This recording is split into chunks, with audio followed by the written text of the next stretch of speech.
All right, so we're just going to cleanse some of the energies here before getting into the zodiac predictions. So allow yourself to breathe in all that good energy, and then exhale any stress, any worries, any other thoughts that are currently going on in your mind, and just relax. Hello my loves, what's up, what's going on? Welcome back to my channel. Today's video is going to be the June 2022 zodiac sign prediction. We're going to go through your month of June, all the astrology transits that are happening for your zodiac sign. Be sure to check out your sun, your moon, and your rising sign if you know what those are for the most all-encompassing accurate prediction for you. If you do not know your moon or your rising sign, there's different calculators that you can use online, although it is beneficial to know your time of birth for your moon sign, and you do need to know your exact time of birth to know your rising sign. So if you know what those are, be sure to check them out. I personally do Western astrology, so that is what we're going to be talking about in today's video. And we're also going to be going through your love life for your zodiac sign in the month of June. Again, be sure to check out your sun, moon, and your rising sign for the most accurate prediction for you. And there's also going to be timestamps linked down below so that you can skip ahead right to your different zodiac signs. So with that being said, without further ado, let's hop right into it.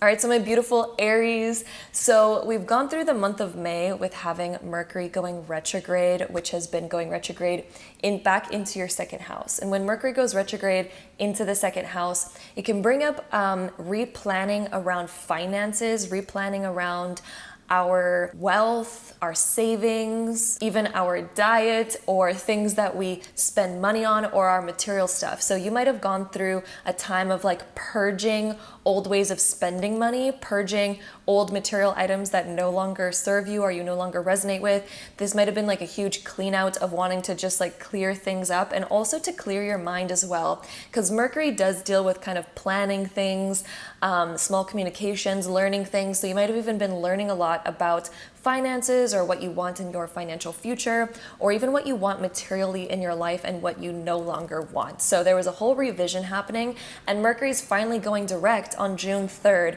and it's going direct in your second house, which means that all of this is getting figured out, and all of this is kind of like coming to a point where it feels good again. We also have Saturn going retrograde in Aquarius in your 11th house.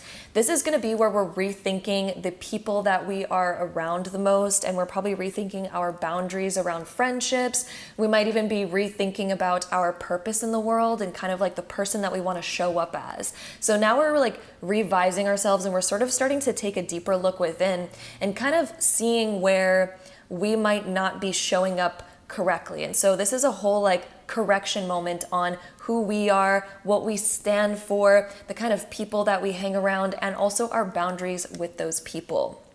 So Saturn's going to be retrograde here for the next little while and for all the month of June. So all the month of June is kind of like this rethinking around maybe friendships or certain boundaries, or just kind of how we show up and who we hang around with the most.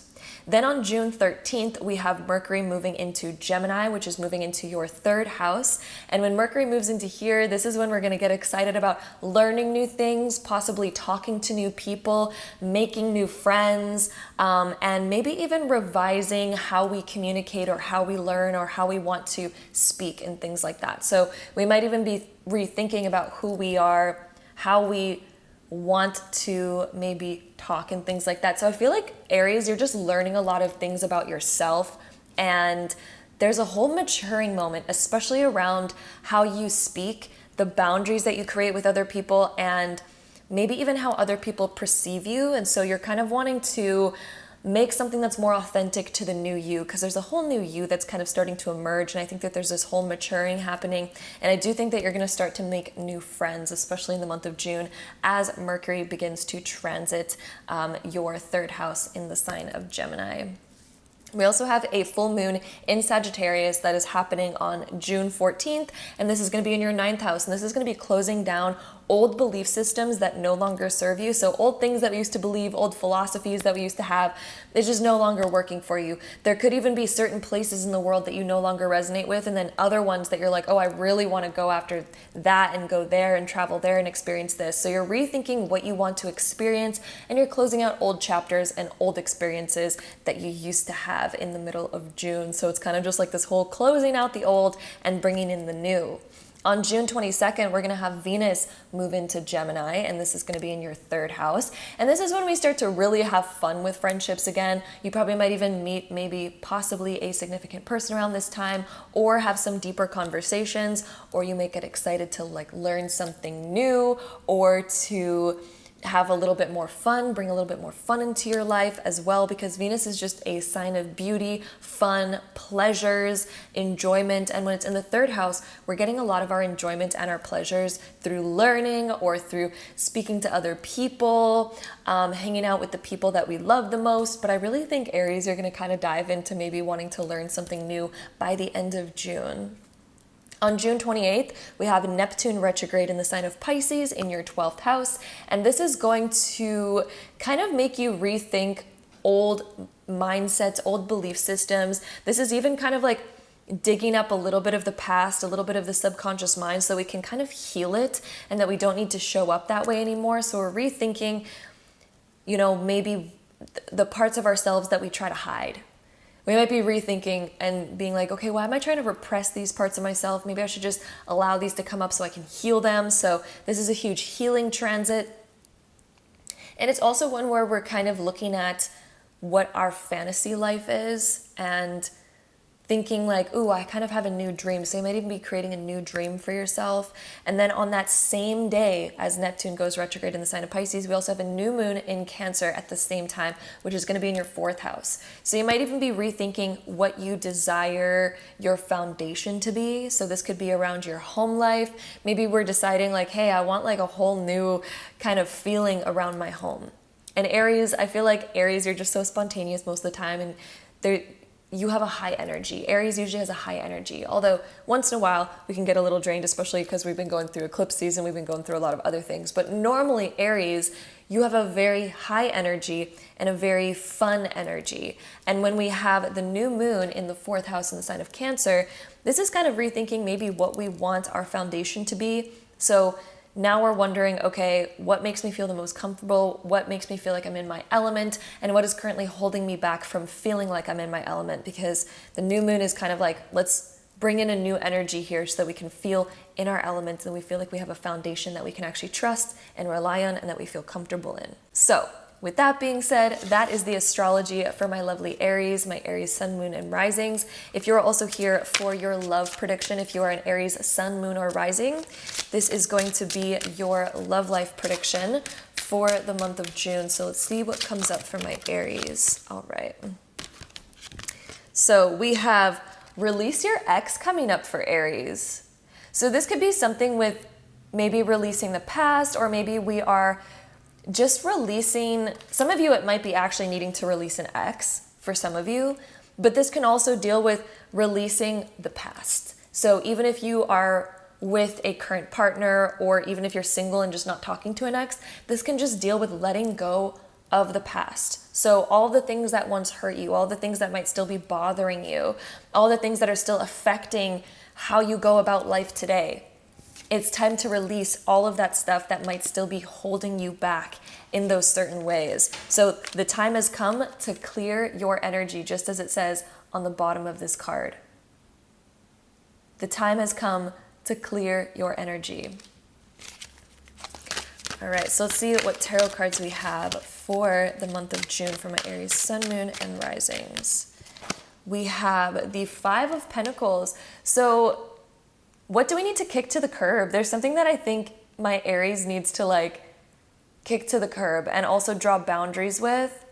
There might also be a sense of where we're scared to open up because maybe we're still holding on to some of the negative things that we've experienced in the past, and it's making us fearful of opening up or fearful of making a connection again. So we might be holding ourselves back from love in certain ways when these 2 cards come up. So for Aries, sun, moon, and risings in the month of June, it looks like it's really time to move past the past.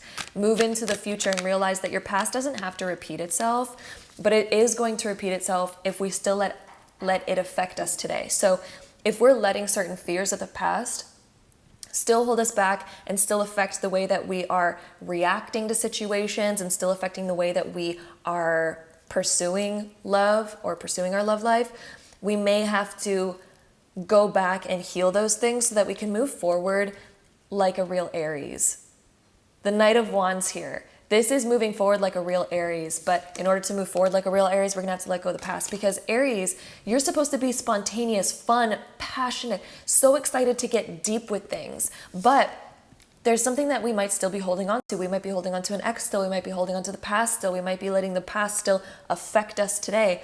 And if we can clear that, we can then move forward as we are meant to, which is this spontaneous, passionate Aries. Like, you are passionate and you are excited to experience passion and to dive right in. So if we can let go of all the things that are holding us back from that, we can return back to our energy and experience love the way that we are meant to. So it looks like Spirit has some advice for my Aries sun, moon, and risings to welcome in help, to start to open up. Opening up will help this, and allowing yourself to feel it instead of resisting those emotions, instead of trying to push those emotions away or letting the subconscious programs come up. Using our awareness and allowing ourselves to just feel those emotions will help us release them, rather than when we resist them, that's when we're pushing them down and we're repressing them, but then they'll just come back up in other ways. So that looks like that is what the advice is for my lovely Aries for the month of June for your love life. It does look like you are releasing these things that are holding you back, and it looks like you are moving back into your spontaneity, and it looks like you're moving back into passion, romance, and feeling excited. This is igniting the fire within. So there might even be something by the end of the month of June, as you release all this old stuff, as you move past it, there may even be an experience at the end of June that makes you really excited, because the Knight of Wands indicates that something by the end of the month is going to make you feel excited, that you're excited to pursue. So that is what we have for the month of June for my Aries. Hope you enjoyed it. And again, don't forget to check out your other sun, moon, and rising signs to get your most accurate prediction. All right, so my beautiful Taurus sun, moon, and risings, welcome to your part of the Zodiac prediction for the month of June. So for the past month, during the month of May, when Mercury went retrograde, it went back into your first house. And when Mercury retrograde goes into your first house, this is when we're reflecting on our past self and our past choices. So during the month of May, situations and things may have come up to where we're reflecting on who we used to be, who we have been, the current choices that we've made that led us up to this current point. And we might be rethinking who we desire to be, the choices that we really desire to make. But Mercury retrograde is asking us, are we going to stick to those new choices, or are we not going to stick to those new choices? Because it moved back into the sign of Taurus, which is, of course, your sign, which is why it has been transiting your first house again. And when it's in the sign of Taurus, we might be rethinking, like, who are we? How do we decide to show up to the world?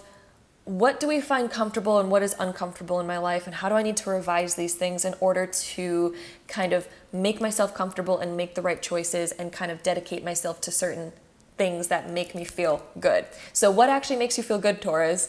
Because that is what has been kind of coming up, and that is going to be what's coming up in the beginning of June. But then Mercury's finally going to go direct again on June 3rd. So when Mercury goes direct on June 3rd in your first house, this is finally solidifying all that we've learned through the month of May, all of this self-reflection, reflection on your past choices, what kind of led you up to this point, and all of this reflection is now kind of accumulating, and we are integrating it. So finally, all that wisdom that you have uncovered is now being integrated. You may have even noticed that people from your past might have been coming back into your life, but this was in order to teach you the new you that you really want to be. So now Mercury is moving direct in your first house, and now we feel like we're moving forward again, and we've integrated those things. Then on June 4th, we're going to have Saturn going retrograde in the sign of Aquarius in your 10th house. And this is when we are kind of making revisions around career and goals. So we might be realizing, ooh, this is where I have issues with being really dedicated to my careers or goals. Maybe we're realizing that we have certain willpower or dedication or following through issues that may be coming up that we need to revise, and Saturn retrograde is going to be highlighting these. So Saturn is going to be retrograde all the month of June, I think for the month of July as well, and this is going to be the time when we are again reflecting on our dedication, our willpower. This could even be changing up your schedule more, because we might be realizing, ooh, our schedule with our work and our goals might be imbalanced in certain ways. Maybe we're spending too much time working, or maybe we're not spending enough time working on our goals. So this can be new approaches. We're planning new approaches, new ways of approaching our career and our goals to something that's more practical and something that's more sustainable that really works for us. So Taurus, that is going to begin for you on June 4th, and it's going to go through all the month of June and for July as well. But yeah. Then on June 13th, we're going to have Mercury move into the sign of Gemini, and Mercury is going to be moving into your second house. So when Mercury moves into the sign of Gemini, this is going to be when we are working on new plans, especially around our schedules or around our material stuff. So we might even be rethinking, like, how do I want to live my life, and what does that actually look like visually? We might even be deciding that, ooh, we want to kind of change up our home life. We might want to change certain things in our material life or our finances. We might be realizing, ooh, I need to start actually like budgeting and saving, because the sign of Gemini, it's the duality. How much am I going to budget and save versus how much am I going to spend and be frivolous with? So when Mercury moves into Gemini in your second house, we might be planning and finding and creating more balance and more harmony with our finances and with our material things. Then on June 14th, we're going to have a full moon in the sign of Sagittarius, which is going to be in your 8th house. And this is going to, the 8th house is endings and beginnings. And it's also our maybe secret desires or hidden kind of aspects of ourselves. And we have a full moon. This is closing out certain chapters. So there's part of you that is closing out. There's a chapter of you that is closing out. And this chapter has to deal with old philosophies, old ways of being, old ways of taking action, because Sagittarius is our expansion, our ways of taking action, saying yes to things, being spontaneous. We might be kind of changing the way that we go about things, or that we're spontaneous, or we might be changing around some of our belief systems or some hidden desires that we have that maybe we like spontaneously act on, but we don't really actually think all the way through. So the full moon is highlighting those to close out those old chapters so that we can begin to make more wiser, conscious decisions. Then on June 22nd, we're going to have Venus move into the sign of Gemini, which is moving into your second house. And this is a transit of prosperity and abundance. So I would not be surprised if a lot of my Taurians feel more prosperous or abundant by the end of June, especially after June 22nd, because this is when Venus begins to transit your second house in the sign of Gemini. So I think these new plans around finances that you're kind of creating when Mercury's transiting this area are going to really start to pay off, and you are going to notice that more abundance and prosperity is available to you, or at least we're feeling that way, because maybe you're just kind of creating a new environment for yourself, and this new environment is just making you feel a lot better. There could even also be unexpected money coming in for some Tauruses with this transit. And then at the end of the month on the 28th, we have a very special transit, because Neptune goes retrograde in the sign of Pisces at the same time that we have a new moon in Cancer. So Neptune is going to go retrograde in Pisces, which is in your 11th house. And this is going to call you to rethink who we're spending time with, or how we're deciding to show up into the world. What is our influence in the world? Who are our friends, and what are we influencing, and what are we perpetuating in this area? And what kind of maybe seems good that maybe isn't, because Neptune is also the planet of illusions as well. So it's like our dream life, our fantasy life, but also a little bit of illusion. When it goes retrograde in the sign of Pisces, this is bringing up some of the mystery or some of the subconscious stuff. So in the 11th house, we might be finally realizing certain things that we thought were super fun, super things that we thought were super good. We're starting to rethink that and be like, maybe that wasn't that good for me. Maybe that wasn't the healthiest choice. Maybe there's healthier choices. And we're starting to kind of maybe lift the veil on some of the things that had kept us caught up in a little bit of an illusion. So those are finally going to be revised. We're breaking free from them, but Neptune's going to be retrograde for at least a couple months. So this is going to be a transit that's happening for all the month of June into the month of July as well.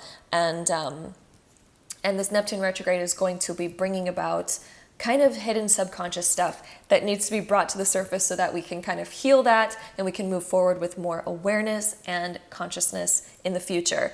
But we also have that transit happening at the same time that we have a new moon in Cancer, which is in your 3rd house. So this is really highlighting friends and how you communicate with people. So there could be certain illusions or certain kind of maybe things that we thought were good, but now we're realizing, we're rethinking like, ooh, maybe I don't like doing that, or maybe I don't like reacting in that way or speaking in that way. Maybe I want to change up how I kind of go about those things, or this could even deal with listening or reading, learning, how we're showing up to the world, or the type of people that we hang around the most. So the month of June is really highlighting friendships for my Tauruses, and it's also highlighting a lot of yourself and how you decide to show up.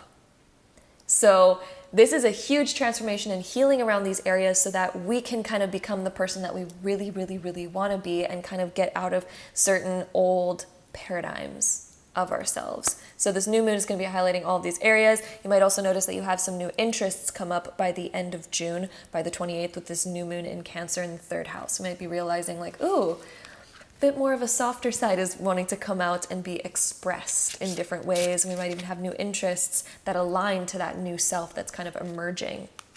So with that being said, we're going to get into the love life prediction for my Taurus sun, moons, or risings. So if you're here for your love life prediction, we're going to shuffle some cards and see what Spirit has to say about Taurus's love life for the month of June. So Taurians, sun, moon, and risings, let's see. See what we have for my Tauruses, sun, moons, and risings. We have true love coming up. So what does true love really look like? What does that really mean? So this is the romance of a lifetime. So maybe we're also realizing what true love is and what true love is not. So that could be a huge theme coming up in the month of June, and also realizing what we really like, you know, rather than kind of like settling for things that we find are comfortable because we're familiar with them.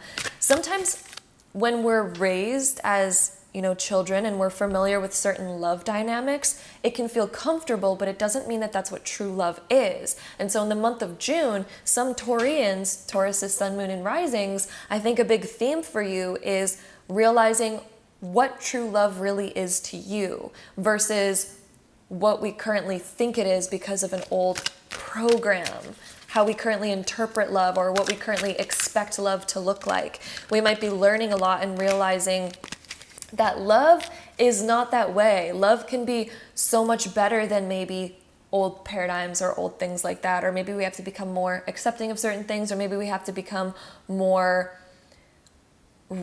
realizing that we're worthy of more. Realizing that love doesn't have to look super messy, and we don't have to like settle for toxic things. We might be realizing, ooh, I was settling for something that was not good. I think you're just shifting a lot and realizing what love really is and what that can really look like. And then the 2 tarot cards that we have for your love life is the 6 of Wands and then the Knight of Swords. So for your love life in the month of June, I would say that things are going to feel more successful. We're at a place where we can feel like we know what we deserve more because we're realizing what true love really is and what that looks like for us. But we do have to look at where we're being impulsive with things, because the Knight of Swords can act on things so quickly rather than thinking things through. So there could be certain things that we're super excited about or that we feel really confident. We're just like, yeah, let's just go in and do this. Let's just jump into this. But the Knight of Swords comes with a little bit of caution to be like, think before acting, and maybe think before reacting or taking action.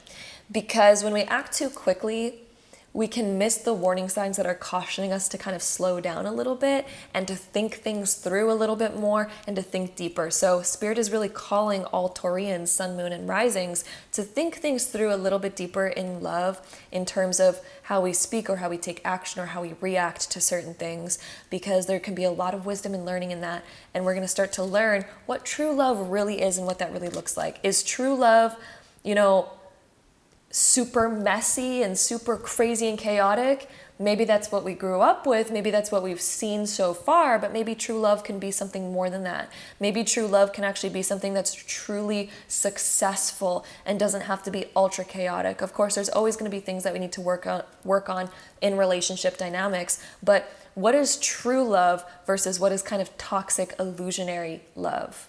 So that may be a theme coming up in the month of June to kind of be aware of. So that is what we have for my Taurians. It does look like there is a lot to maybe take action on by the end of the month, or kind of new ideas that we might be acting on in our love life, and then we might be taking action towards that. So that is what we have for my beautiful Tauruses. Hope you enjoyed this reading, and again, be sure to check out your other sun, moon, and rising signs to get an overall all-encompassing view of your month of June. And then hope to see you in my next one. Bye. Okay, so my beautiful Geminis, let's talk about your month of June of 2022, your zodiac sign prediction. This is for my Gemini sun, moon, and risings.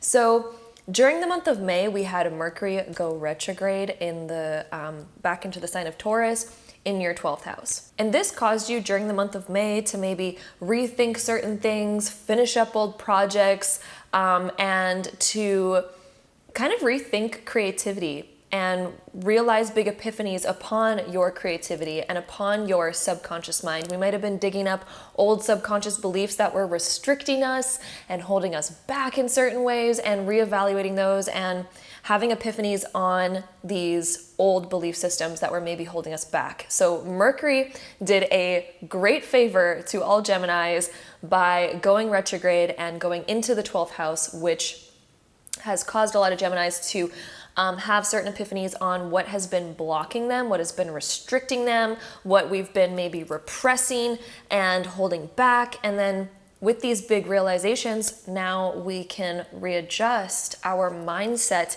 to serve us rather than hinder us. So on June 3rd, Mercury is finally going to be moving direct in the sign of Taurus in your 12th house. And this is finally kind of integrating those new realizations, those new belief systems, and all of that clearing that we did during the month of May and all that kind of reevaluation. This is bringing back your creativity. This is bringing back more forward motion in terms of our mind, rather than needing to go backwards within our mind and having to overcome ourselves. Now we're able to kind of like move forward once again and be feeling like we're in creative flow and all that kind of stuff.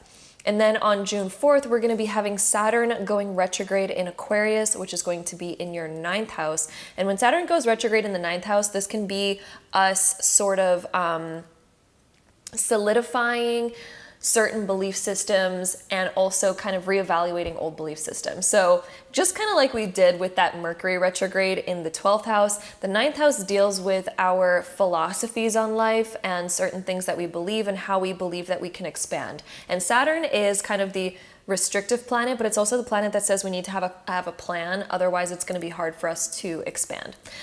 So when Saturn goes retrograde in the sign of Aquarius, this is us sort of reevaluating belief systems once again, but sort of in a different way than what Mercury did.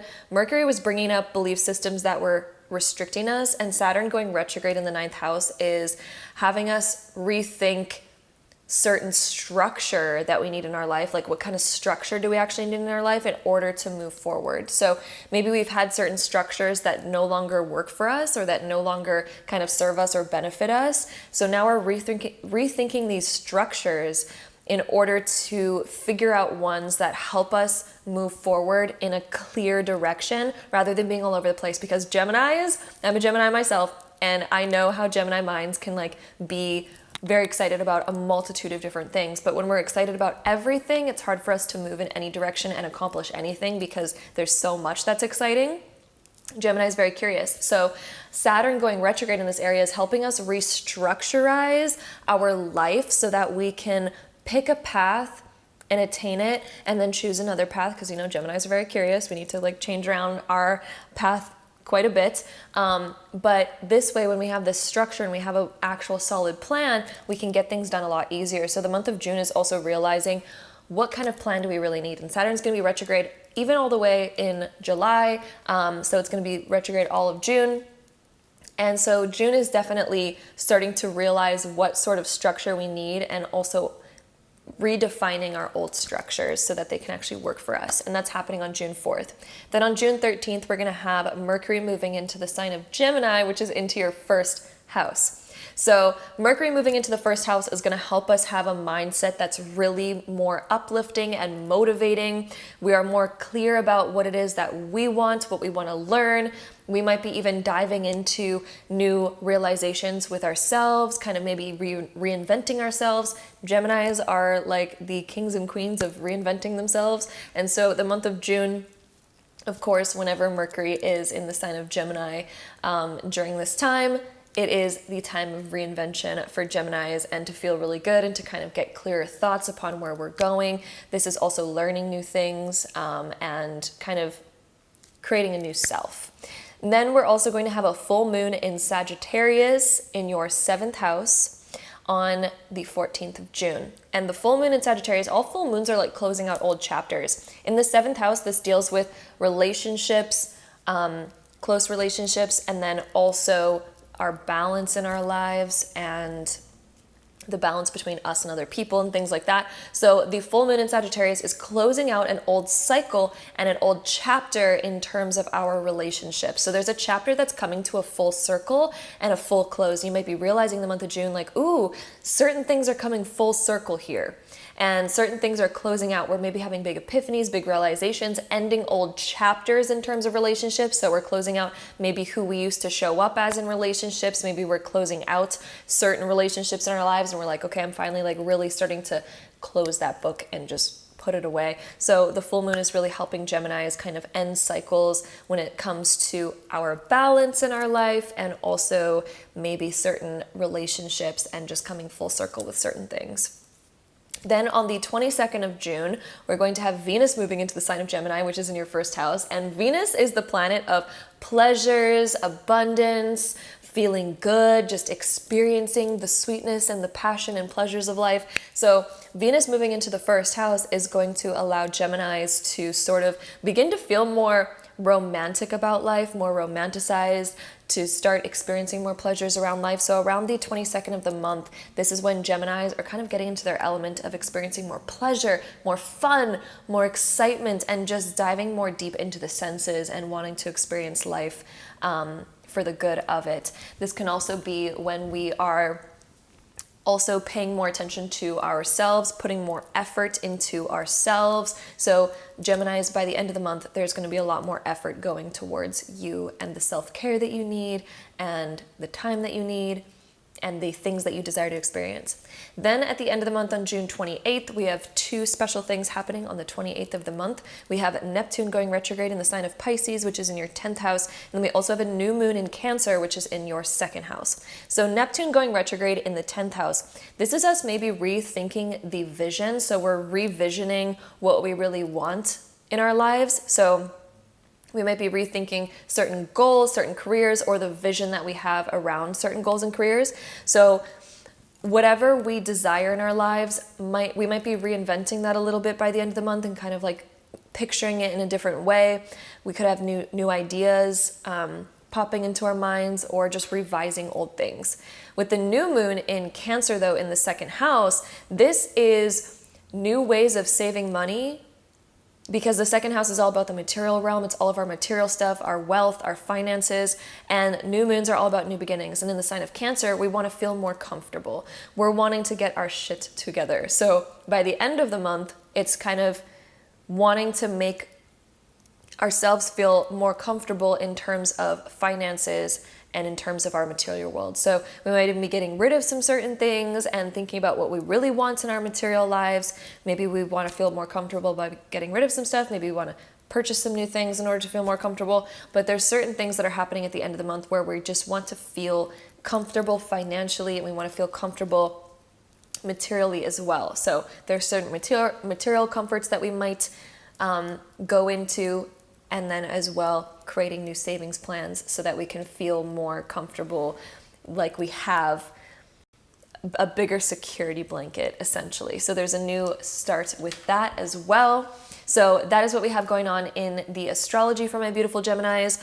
And with that being said, let's get into the love life for my Gemini sun, moon, and rising. So if you're interested about your love life during the month of June, let's see what Spirit has to say for Gemini sun, moon, and risings in the month of June for love. So we have stay optimistic about your love life coming up.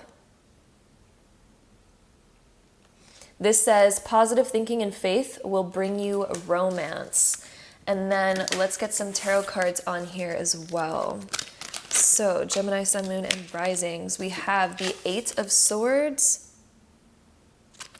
And then we also have the 4 of Swords coming up. So during the month of June, we are breaking out of restrictions. So Geminis, of course, we have a lot of swords coming up for Geminis. Geminis is an air sign, so it is technically the swords, the suit of the swords in the tarot. And the suit of the sword says that a lot of the times we are in our mind a lot, and our mind might restrict us from actually expressing our true emotion, things like that. So Geminis, I think during the month of June is highlighting where we might be restricting ourselves with our mindset when it comes to our love life, and that we're going to be breaking out of and breaking free from. So feeling more comfortable and relaxed to feel open. We might even be reflecting on our past choices because we have the 4 of Swords coming up. So the month of June, we might also be reflecting on the past and learning from it, because Geminis, your mind is always working. We're either always reflecting or thinking about the future or learning or taking in new information and observing, because Geminis are the observers. And so I think you're going to be doing a lot of learning when it comes to opening up more, especially opening up more about your emotions, what you're really feeling, rather than restricting yourself, because the 8 of Swords is this feeling like we have to hide, or we must restrict, or that we have really hard boundaries, or we're trying to control a situation too much. If we're trying to control situations too much, or we're scared to express our authenticity, those are certain things that are going to be highlighted in the month of June so that we can break out of them and break free from them. So positive thinking will bring you luck in romance. It will bring you romance. So positive thinking and faith will bring you romance, rather than getting down on ourselves and holding ourselves back. Positive thinking is going to bring us romance, not restricting ourselves or feeling like I can't do this, or I can't have this, or I'm not worthy. All of these swords are belief systems that are holding us back. So Gemini, there's belief systems that need to be broken through. And the 4 of Swords says that we need to do some reflecting on these belief systems so that we can break out of them and break free from them, so that we can bring in more romance and experience more pleasures and experience more goodness in life. We cannot restrict ourselves, and we cannot hold ourselves back. We need to begin opening up. So this is time for us to start opening up and getting rid of these limitations so that we can just feel amazing regardless of the external circumstances. We might even also be trying to control a circumstance. When we have the 8 of Swords coming up, we might also be trying to control something. We may be putting a lot of pressure or beliefs or opinions or ideas or visions upon something else, and we get disappointed when it doesn't turn out that way. So the month of June is also calling us to reflect on that, to begin to let it go, and to just be positive and to just feel amazing already, to romance ourselves rather than needing to control a situation to be exactly how we picture it. When we can begin to romance ourselves, romance will just be attracted to us because we're already in that vibration. We're already in that frequency. So when we can begin to just be that frequency and we emit it, it then comes back to us rather than trying to nitpick and control, or to hide ourselves or to control ourselves. So this is all about letting go of control in the month of June so that we can begin to experience more. So that is what we have for my beautiful Geminis, sun, moon, and risings.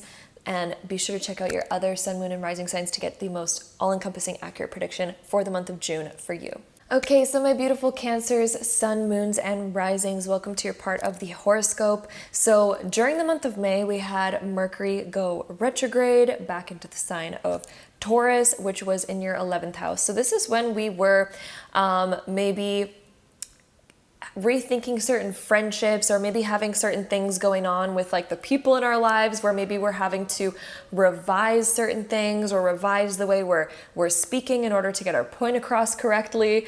So it was kind of like a whole part or a whole month where we're kind of like figuring out communication, or we're figuring out things with friendships or things with the people in our lives and whatnot.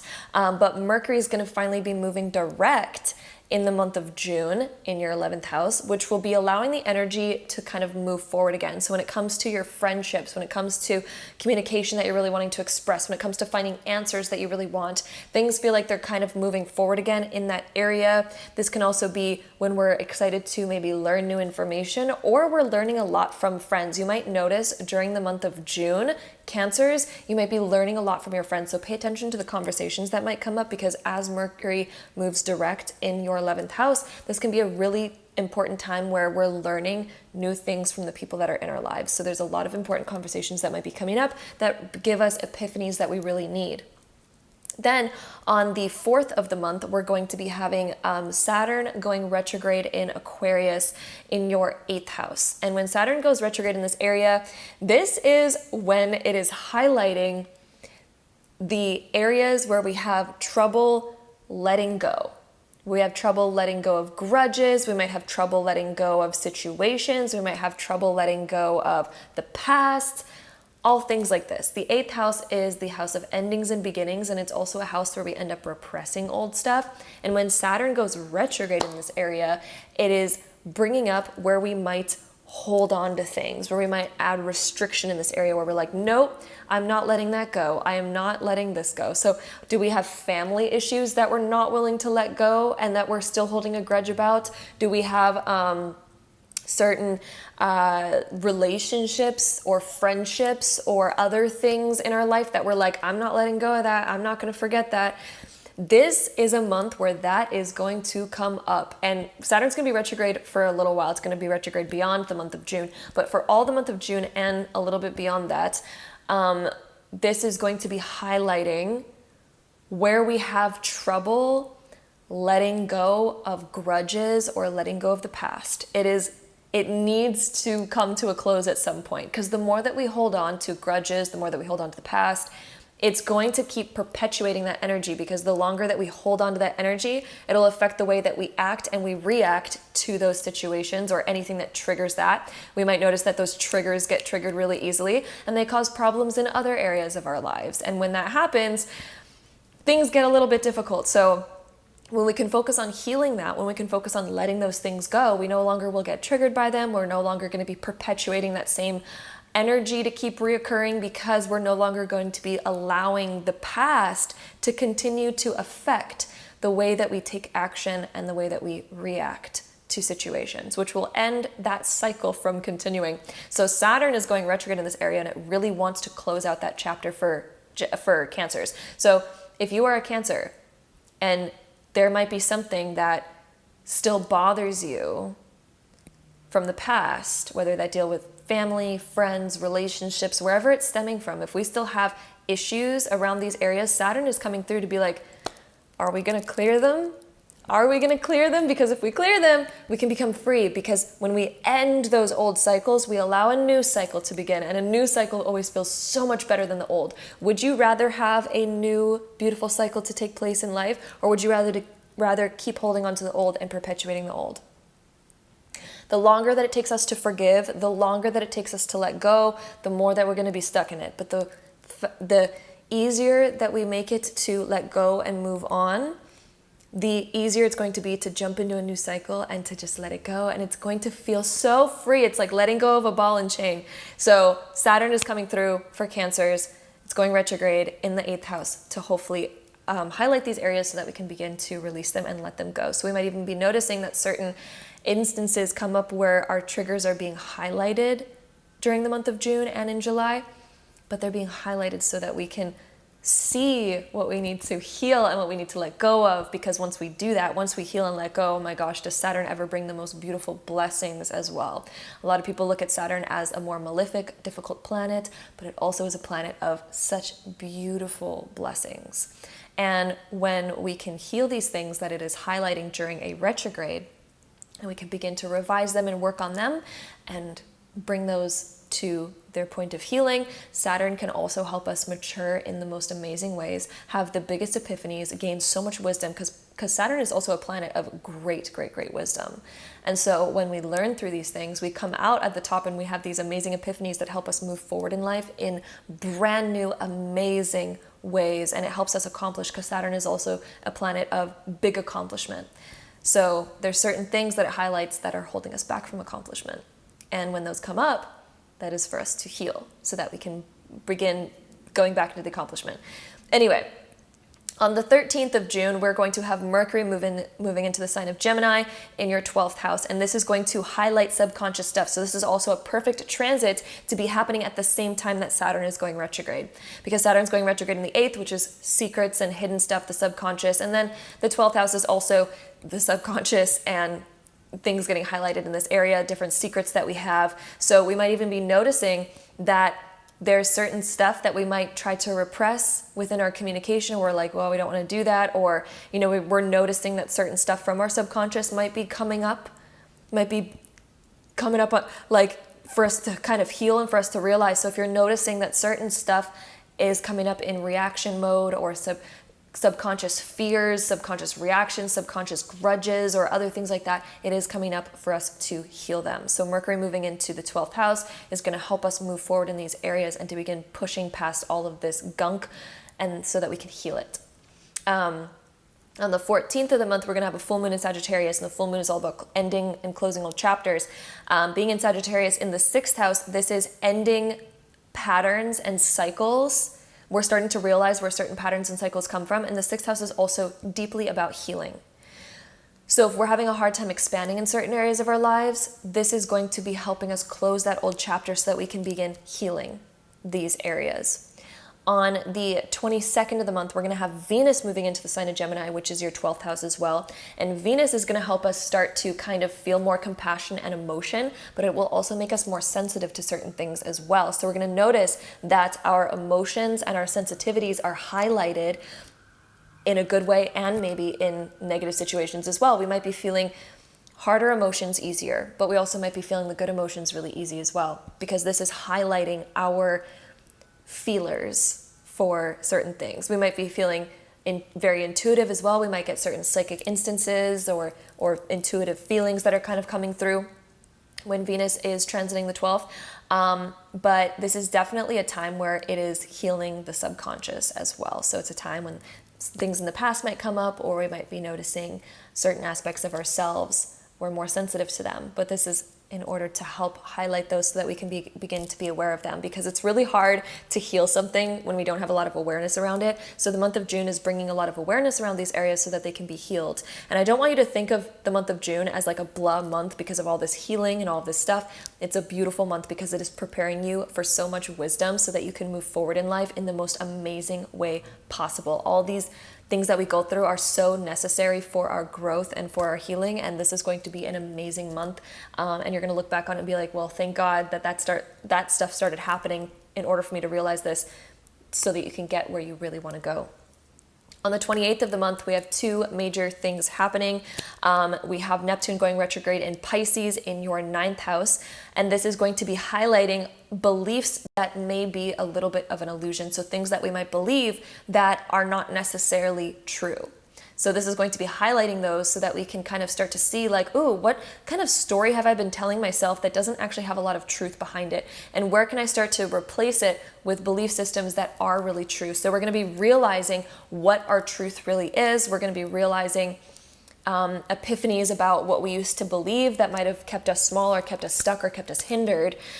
So new belief systems are coming in that are going to help free you and help you get to your fantasy life. So your fantasy life might be held back in certain ways by certain belief systems, and that's going to be starting to come up by the end of the month and through the following months it is going to be a time of realizing some big stuff that is going to really help you get to your goals and get to your dream life. Then we're also going to be having the new moon on that same day, the new moon in Cancer. And this is a new you emerging, because this is obviously a new moon in your sign, in your first house. So this is helping you create a new you so that a new you can begin to emerge. And this is perfect with all these different transits. They align so perfectly to your growth in the month of June, my beautiful Cancers, because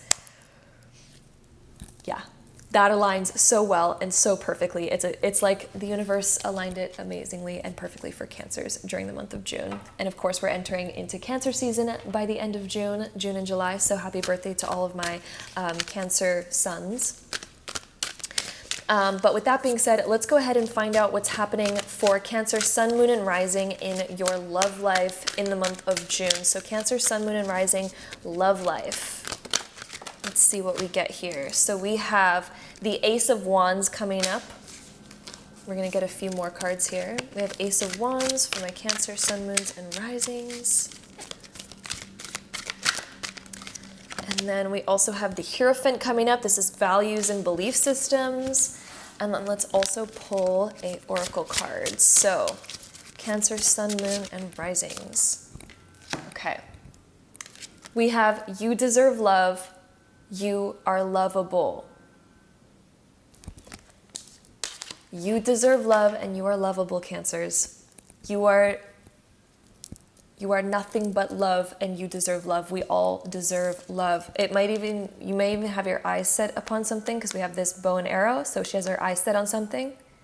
She has a desire, a goal that she's trying to attain. And in the month of June, it looks like there's something new that's exciting for us that maybe we want to work towards, but we're going to have to reevaluate our values. Maybe this is how much you value yourself, and realizing, hey, I deserve love and I deserve to get, the best of the best. I deserve to get what I want. But in order for us to get that, we need to believe that we deserve it. That's a huge thing. So I think the month of June is going to be a huge month about self-love for my Cancers, and to realize that you are worthy and you deserve.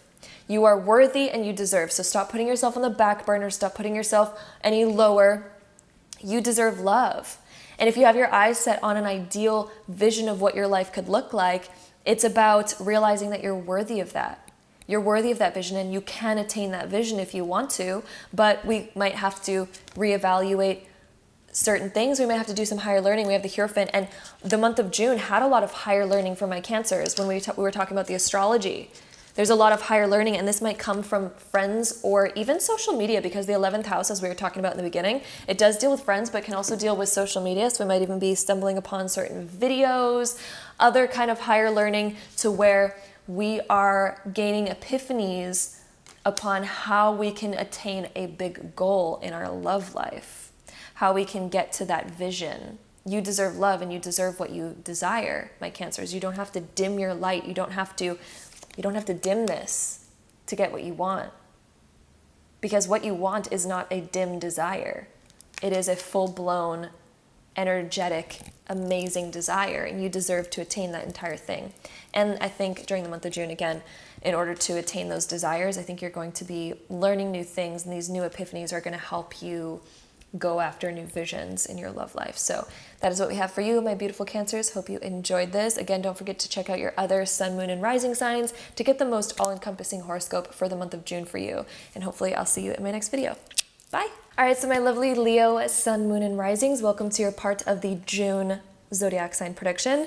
So we had Mercury going retrograde for most of the month of May in the sign of Taurus, and it was going through it went back into the sign of Taurus through your 10th house, and in the beginning of June it's still in the sign of Taurus. So this is when we were rethinking or revising some of our goals. We might be realizing that certain delays were happening with our goals, possibly even with our money goals and things like that, since Mercury was in the sign of Taurus. And on June 3rd, Mercury finally goes direct in the sign of Taurus in your 10th house, and this is going to allow plans to begin moving forward once again. So the revisions that we were making, or the certain delays that we were running into, things are going to start moving forward again on June 3rd, and it's starting to kind of like be easier to move forward on our goals and on our plans. So those revisions were purposeful for us, and it was the universe's way of allowing us to revise certain things so that we can move forward much easier.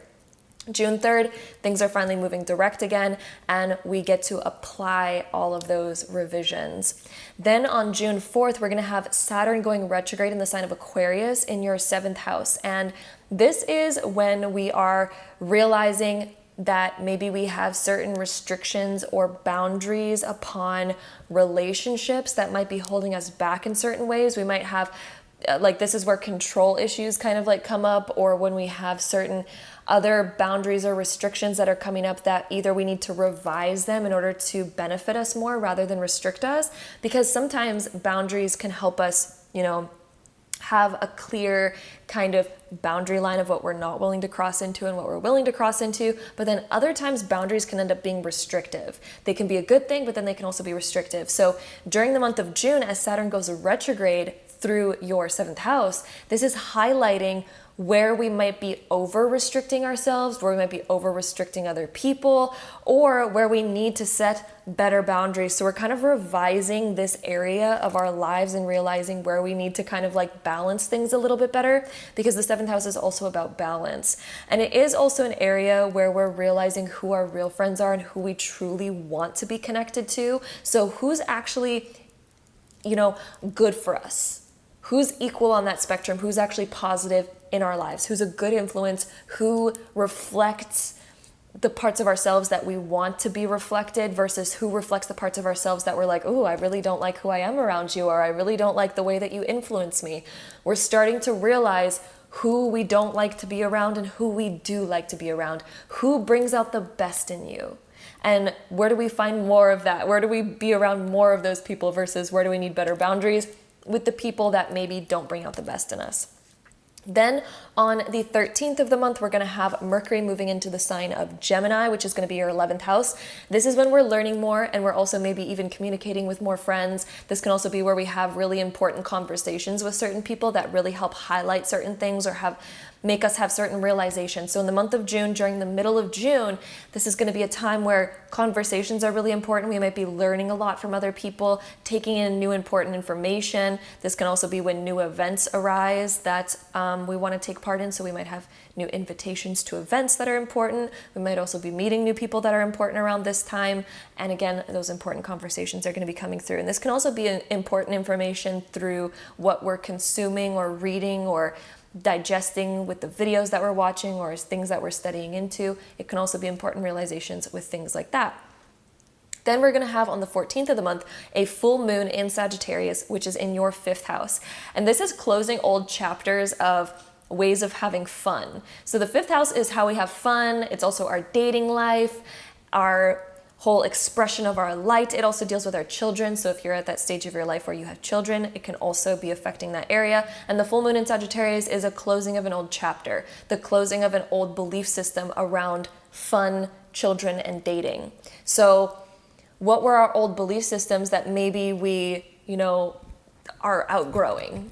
We're outgrowing old ways of having fun. We're outgrowing old paradigms around our relationship to our children, and we're realizing we're gonna have to mature, kind of up level to the next stage. And we may also be realizing that we're ending an old chapter of how we used to maybe express ourselves and how we used to be just like, woo, this is how I have fun, this is how I express. We might be also revising those things and being like, I'm ready for like a new chapter to open here. I'm ready for something new in terms of having fun and experiencing life, and maybe even in dating and children. Then on the 22nd of the month, we're going to have Venus moving into the sign of Gemini, which is in your 11th house. And when Venus moves here, this can be pleasure through the conversations that we're having, pleasure through expansion and learning. This can be even the fact that we have Mercury and Venus in here. This can also bring up travel plans or new other exciting events coming up during the month of June. This can also be new friendships coming in, or just connecting deeper to the friendships that we really do desire to connect to. Then on the 28th of the month, we're going to have Neptune going retrograde in the sign of Pisces in your 8th house, while we also have a new moon in Cancer that day in your 12th house. So this is highlighting Neptune, when it goes retrograde, kind of highlights certain illusions that we were in so that we can revise things and we can replan and rethink what we really want and how we really see the world. So Neptune going retrograde in the 8th house is going to highlight our relationship with money. So it's bringing up our relationship with money and certain illusions that we can no longer perpetuate. So certain illusions of like, oh, I can just like not think about money and never care about it. It's never going to affect me. When Neptune goes retrograde in the 8th house, all of a sudden we're realizing, ooh, okay, I cannot keep telling myself that same story. Maybe I'm going to need to plan things out a little bit better. But the 8th house can also be just endings and beginnings with certain stuff that we've repressed, certain stuff that we've kind of like kept within. This can also be with our intuition. So learning how to trust our intuition more versus what's our intuition versus what is an opinion, right? So we're kind of like learning what's an opinion and what is actual intuition. And we might also be learning how to no longer live within certain, we're learning how to really close out old chapters rather than perpetuating old chapters to begin and kind of like maybe being stuck in the illusion of like, that's just who I am. We might be realizing, ooh, that might not just be who I am. I can change who I am. I can be different. I can end an old chapter and I can step into a new version of myself. I can create a new image of myself. I don't have to be stuck in a rigid kind of way anymore. And then the new moon in Cancer in your 12th house is this whole new belief system, a whole new subconscious. We're realizing what our subconscious mind kind of has been carrying. We're emptying some of that and we're realizing, ooh, let's have like a new kind of start here where I'm a bit more compassionate, a bit more open, and I use my intuition more and I trust my actual intuition more, because again, we're starting to differentiate intuition versus opinion. And as we do that, we're going to begin to trust our intuition more. And because of that, we are kind of connecting to things in better ways, and we are using our feelers a little bit more before diving into certain situations. So that is what we have going on for Leos during the month of June. So a lot of revision, but healthy revision is happening during this time. And with that being said, let's go ahead and hop into the love life for my Leo sun, moon, and rising. So Leo sun, moon, and risings. Let's find out your love life in the month of June. What comes up for my lovely Leos? We have two cards here. We have separation and true love coming up. Separation and true love. So there's certain things, for one, when true love comes up, we're learning what true love really is. What is true love versus what is the illusion of true love? What do we really want? What ways do we actually truly feel loved? Versus what ways are we just being needy or we need validation? If we're seeking validation, is that really true love? When we get that validation, that's not love. That's us just seeking feedback. Real love is when we feel love regardless of validation. We feel love regardless of those things. So we might be realizing what true love really is and the ways that we actually truly feel love. The separation card, this can indicate that if we're in a relationship, we might be taking time to ourselves to reflect. We might be wanting more time alone during the month of June in order to maybe reflect on, you know, what real love really is, what we really want and deserve. So I see just a lot of reflection. If you guys are already single, I just see lots of internal reflection. Separation just kind of means we might be taking a little bit of a back seat in our love life so that we can kind of reflect on certain things and integrate wisdom that we've been learning through that reflection and all that kind of jazz. Doesn't mean that anything bad is happening. It just means that we're taking some time to focus on what we really need and what we really want and reflecting on certain things so that we can learn from it. So with that being said, let's try to get a couple more cards here. We also have the Justice card. So we might be laying down the law of what we really want. So we're actually laying down the law of what we need.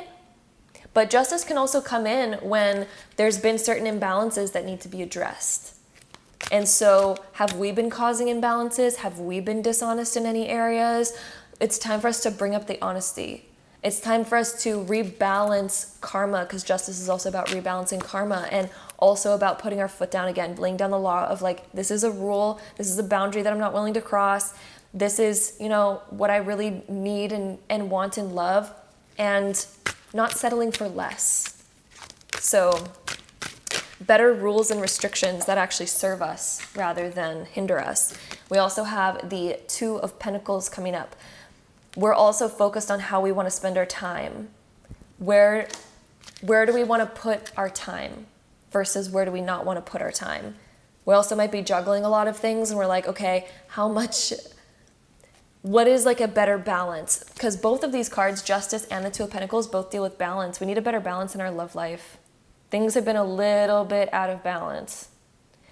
We might need to put down a little bit more rules, a bit more boundaries, so that we can get our stuff done that we need to get done. So, and so that we can have time for ourselves, especially if we've been kind of like over-consumed by relationships, or we've been, or maybe we've been under-consumed and we've been focusing all of our attention away from that, away from relationships. So either way, my Leos, this is about finding that better balance with our love lives versus our personal lives versus all that other kind of stuff. So that is what we have for my lovely Leos, sun, moons, and risings for the month of June. Hope you enjoyed it. Again, don't forget to check out your other sun, moon, and rising signs to get a more all-accurate, all-encompassing horoscope for the month of June. Sending you guys all my love, and hopefully I see you in my next video. Bye! My lovely Virgos, welcome to your part of the horoscope. This is for my Virgo sun, moon, and risings for the month of June. So during the month of May, we had Mercury going retrograde. It went back into the sign of Taurus, which was transiting your 9th house. And during the first 3 days of June, we still have that Mercury retrograde, which is causing us to rethink philosophies. It is helping us rethink our view on the world and kind of reevaluate and revise what our view on the world is. So we might be posed with some big questions at this time that make us think very deeply. Whenever we have Mercury retrograde through the 9th house, this is making us rethink things and to think very deeply and to ponder stuff with deep thought. We're probably seeing new ways or new perspectives are being offered to us. And these new perspectives are like making us go, I need to rethink that. Okay. New epiphanies are coming through. On June 3rd, though, we're going to have Mercury finally moving direct in your 9th house. And this is for us to start applying these new perspectives. So we've had to rethink things. We've had to think very deeply and ponder stuff deeply during the month of May. And during the month of June, we're finally applying that new knowledge and all of those things that we reflected on and learned. Then on June 4th, we're going to have Saturn going retrograde in the sign of Aquarius, which is going retrograde in your 6th house. So Virgos, this is creating a brand new schedule. This is creating a brand new routine, realizing where we need to have better boundaries with our schedule and routine rather than kind of dropping things for other people. Also, I just took my ring off. I was kind of like playing with it. Anyway, distracting myself. This is us having better boundaries upon our schedule and also maybe even relaxing a little bit more, because some Virgos, we may even be on the opposite side of the spectrum where we are very rigid with our schedule and we're like, we don't have room for anything. This is now teaching us, Saturn is coming through here to help us revise things around our schedule and routine. So are we being too uptight and rigid with our schedule and maybe we need to relax a little bit more? Or are we being too relaxed and too accommodating and we need to add in better boundaries? Saturn is helping us see these different things so we can help revise these areas to make them better. The 6th house is also about health and healing. And when Saturn comes here, we need to have better restrictions on our health and healing. Or we need to loosen up a little bit, because if we've been way too restrictive and we've been like, maybe we need to relax a little bit more so that we're not stressing ourselves out mentally. Because when we're stressing ourselves out to make certain goals happen, but they're very difficult to attain, we can stress ourselves out mentally, which is also not good for our health, and it can add on more stress. Or if we're not having enough boundaries, because there's the in-between, there's the middle ground, that is the perfect ground. If we fall on either side of the spectrum too far, it'll cause an imbalance, right? So we also may be on the side of the spectrum where we're being a little bit loose with our health and we haven't been focused on it lately. Maybe we haven't been focused on exercise, maybe we haven't been focused on eating healthy.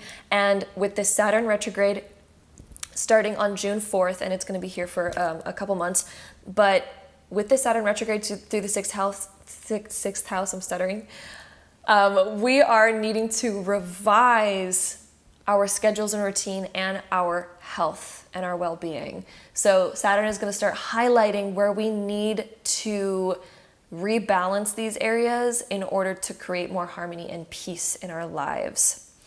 Then on the 13th of the month, we're going to have Mercury moving into the sign of Gemini, which is going to be your 10th house. And this is a transit that helps us plan big goals. Mercury transiting the 10th is, let's plan some big goals and let's get them underway. Let's start working towards and moving towards and at least making small steps towards a bigger dream and a bigger vision. This can also be a bigger vision in terms of career as well, because the 10th house does deal with career. It also deals with our money and finances and our just big goals in general, things that we want to reach, things that we want to attain, visions that we have, whatever they may be. Mercury comes through and transits this area when we are planning new things, visualizing new things, and learning new stuff, learning new skills that we might need to learn in order to apply them to these new visions and new goals. So we're taking in new information, learning new stuff to help us move forward in new directions. Then on the 14th of the month, we're going to have a full moon in Sagittarius in your 4th house. And this is more independence. This is closing out old chapters with our foundation and our security. So there's certain things that are no longer working for us, certain things that we've outgrown, certain things that just don't feel right with us anymore. It just doesn't feel like it resonates anymore. And the full moon helps us close out these chapters. So we're closing out old chapters in terms of our foundation, in terms of what makes us feel comfortable, in terms of what makes us feel safe and secure. And we are probably going to begin implementing new ways because we've kind of just like got to the peak of our last chapter and we're there, and the full moon is like, you know what? Time to close out that chapter, time to close that book. Let's think about a new one to open in terms of our foundation, our home life, our independence, and our security. So maybe we're thinking, oh, I don't want to rely on somebody anymore. I want to bring my own independence back. So something's coming full circle here. And we're going to be thinking about a new chapter here. Then on the 22nd of the month, we're going to have Venus moving into the sign of Gemini, which is your 10th house. And this is when we begin to feel more pleasures and more excitement around our big goals and our careers and things like that. So Venus transiting this area is such a great transit because it can also help us bring in more money. So Venus transiting the 10th house helps us bring in more money, more career opportunities. We might feel more abundant at this time. We might be working on spending our money in order to invest it in certain places, because Venus in the 10th house can also be like investing in certain stuff, investing in ourselves, investing in our future, into our goals so that we can make them happen. And Venus is also about experiencing those pleasures and just feeling really good about them. So that is a great transit happening at the end of the month. And then also on the 28th, we're going to have two important transits happening. We're going to have the Neptune retrograde in Pisces, which is going to be in your 7th house. And then we're going to have the new moon in Cancer in your 11th house. When Neptune goes retrograde in Pisces in your 7th house, Neptune retrograde always helps us see through illusions.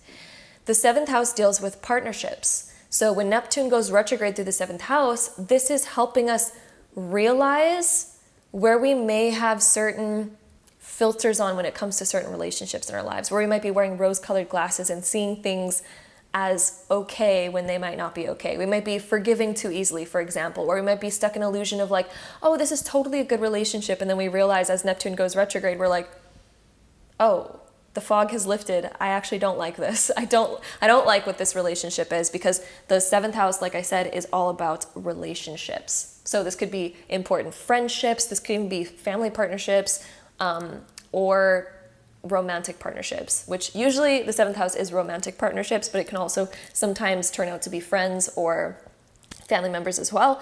But Neptune retrograde through this area in the sign of Pisces.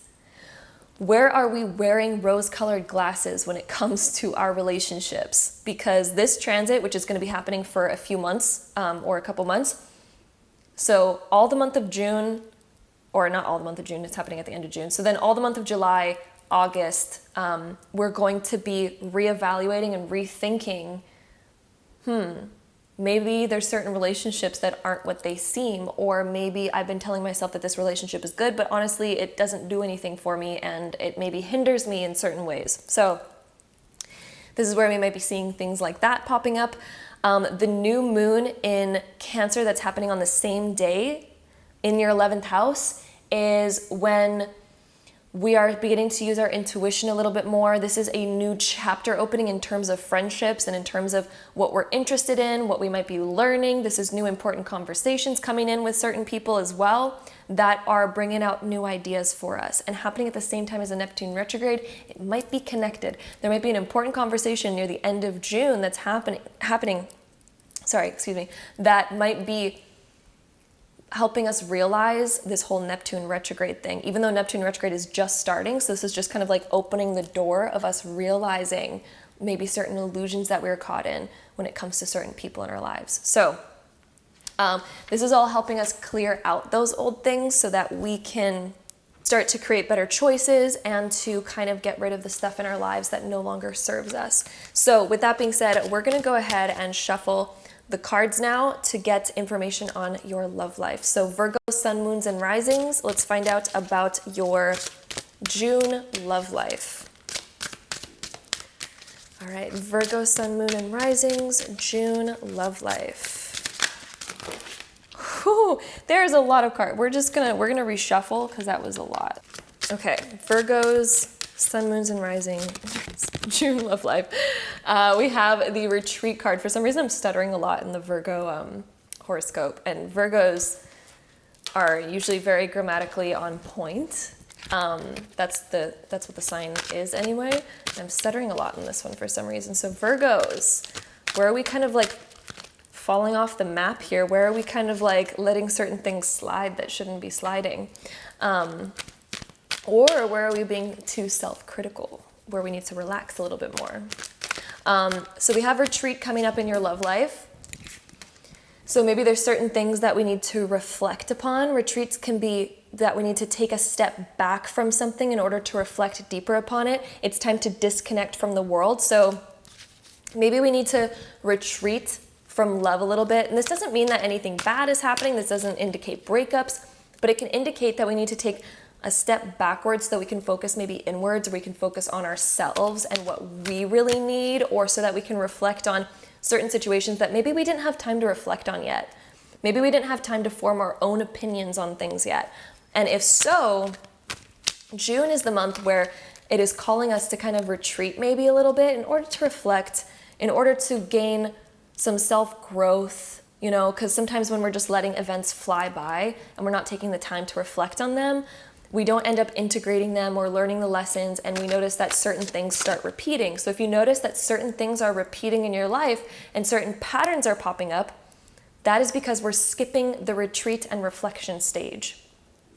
If we decide to listen to these patterns and things, and we take our retreat where we listen and reflect and take some time out for ourselves, we're going to see where those patterns are stemming from through reflection. And then we'll be able to end those certain patterns and begin to move forward again without that cycle repeating itself. So this is really calling you to take some time back, especially if you're noticing patterns happening.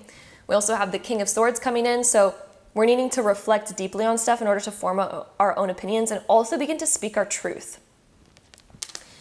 The King of Swords is assertive. He lays down the law and he speaks his truth. So instead of being scared of speaking our truth, instead of being scared to speak about what we really want and need, the King of Swords is coming in to be like, it's time to actually speak about it. It's time to actually stand up for ourselves, lay down the law, and to also reflect deeper so that we can come across epiphanies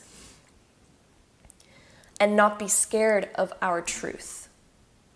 And to also marry logic and intuition. Instead of having brain and heart incoherence where maybe our logic is saying one thing and then our heart is saying another, if we feel confused like that, the King of Swords comes in and says, hey, especially when it's next to retreat, we need to take some time to reflect.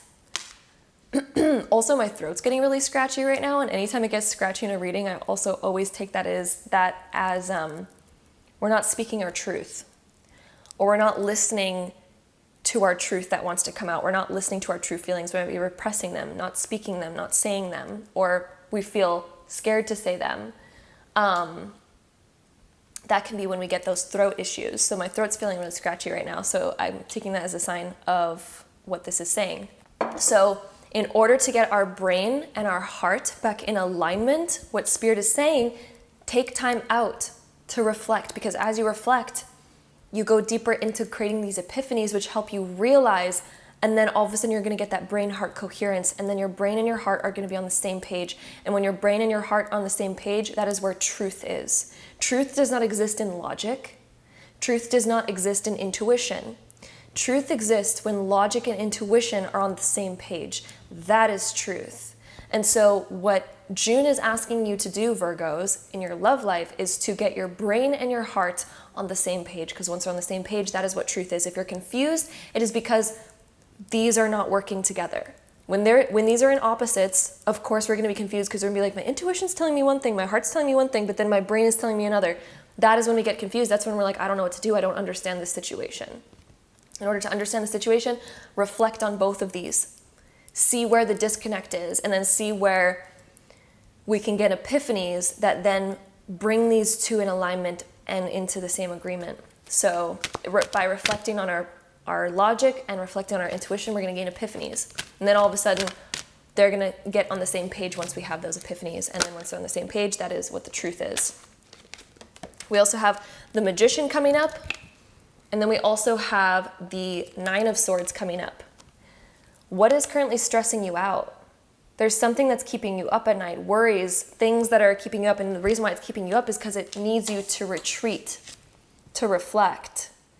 That is why bad dreams are happening. That is why stress is coming up, is because we're not in alignment with our brain and our heart. So June is all about getting back into alignment. And we have the Magician coming up, which is such an amazing card. When the Magician pops up, it says that we have everything we need already within us. The answer is within you, my Virgos. The answer that you seek to find your balance and your harmony again is within you. And the Magician also says that to manifest the outcome that we want, we have everything to manifest the outcome that we want. But we need to start listening to ourselves to get on the right page, to understand ourselves. We can manifest anything that we want. We can manifest any outcome. But we need to listen and reflect to see what we might be doing or choosing or perpetuating that keeps us stuck in a cycle that maybe we do not want. So that is what's coming up for the month of June, my Virgo sun, moons, and risings. Hopefully that makes sense. Hope you enjoyed it, and hopefully I see you in my next video. Don't also be sure to check out your other sun, moon, and rising signs to get the most accurate prediction for the month of June. So sending you all my love. Hopefully I see you in my next video. Bye! Hello, my beautiful Libras, and welcome to your part of the June 2022 Zodiac sign prediction. This is going to be for my Libra sun, moon, and risings. So Mercury went retrograde back in the month of May, and it moved into the sign of Taurus. And we are starting off the month of June with that Mercury still in the sign of Taurus in retrograde. And this has been bringing up a lot of revision on old habits that we've had and letting old habits kind of die so that we can have this ending and this new beginning. So we've been kind of letting old habits slowly end and close. We've been doing a lot of reflection on certain things that have ended in our lives so that we can learn from them, so that we can finally birth a new chapter, and that we can end old cycles and old patterns and old habits.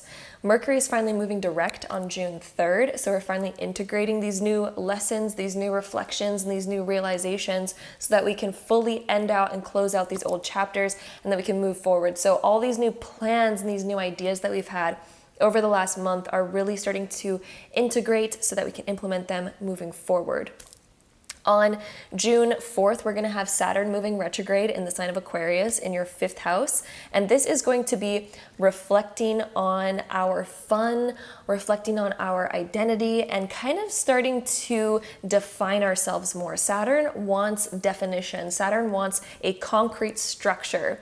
And so we might be realizing where we don't really have any concrete structures around who we are, maybe a little bit of our identity or what we find fun and exciting. And now we need to restructurize and just kind of almost go through a phase of maturing in a way, maturing who we are, maturing what we do to have fun, maturing the way that we go about life and how we even express ourselves. And that's going to be going on for the entire month of June and even into the month of July. And then on June 13th, we're going to have Mercury moving into the sign of Gemini, which is going to be moving into your 9th house. And when Mercury moves into the 9th house and starts transiting the 9th house, Mercury makes us think really deep. And so mid-June and beyond is going to be a time where we're starting to think much deeper upon how we view life, our perspective on life, our philosophies on life, and we're starting to realize philosophies that really serve us rather than living life in the same way over and over and over again and kind of like just allowing ourselves to just experience life. We're starting to make deliberate, more conscious reflection on life, and through that, we're learning new philosophies. Through that reflection that we've kind of been going through, we're learning new things, and we're realizing that having a new perspective on life is going to shift us so much. If we start to see life a different way and we start to learn more, it's going to change us in so many ways. And Mercury being in the sign of Gemini in your 9th house, this is definitely learning more. This is either having important discussions with people, learning new stuff from whatever we're diving ourselves into, and whatever we're looking into is causing us to have new epiphanies. Then on June 14th, we're going to have a full moon in Sagittarius in your 3rd house. This is closing old cycles and old chapters in friendships.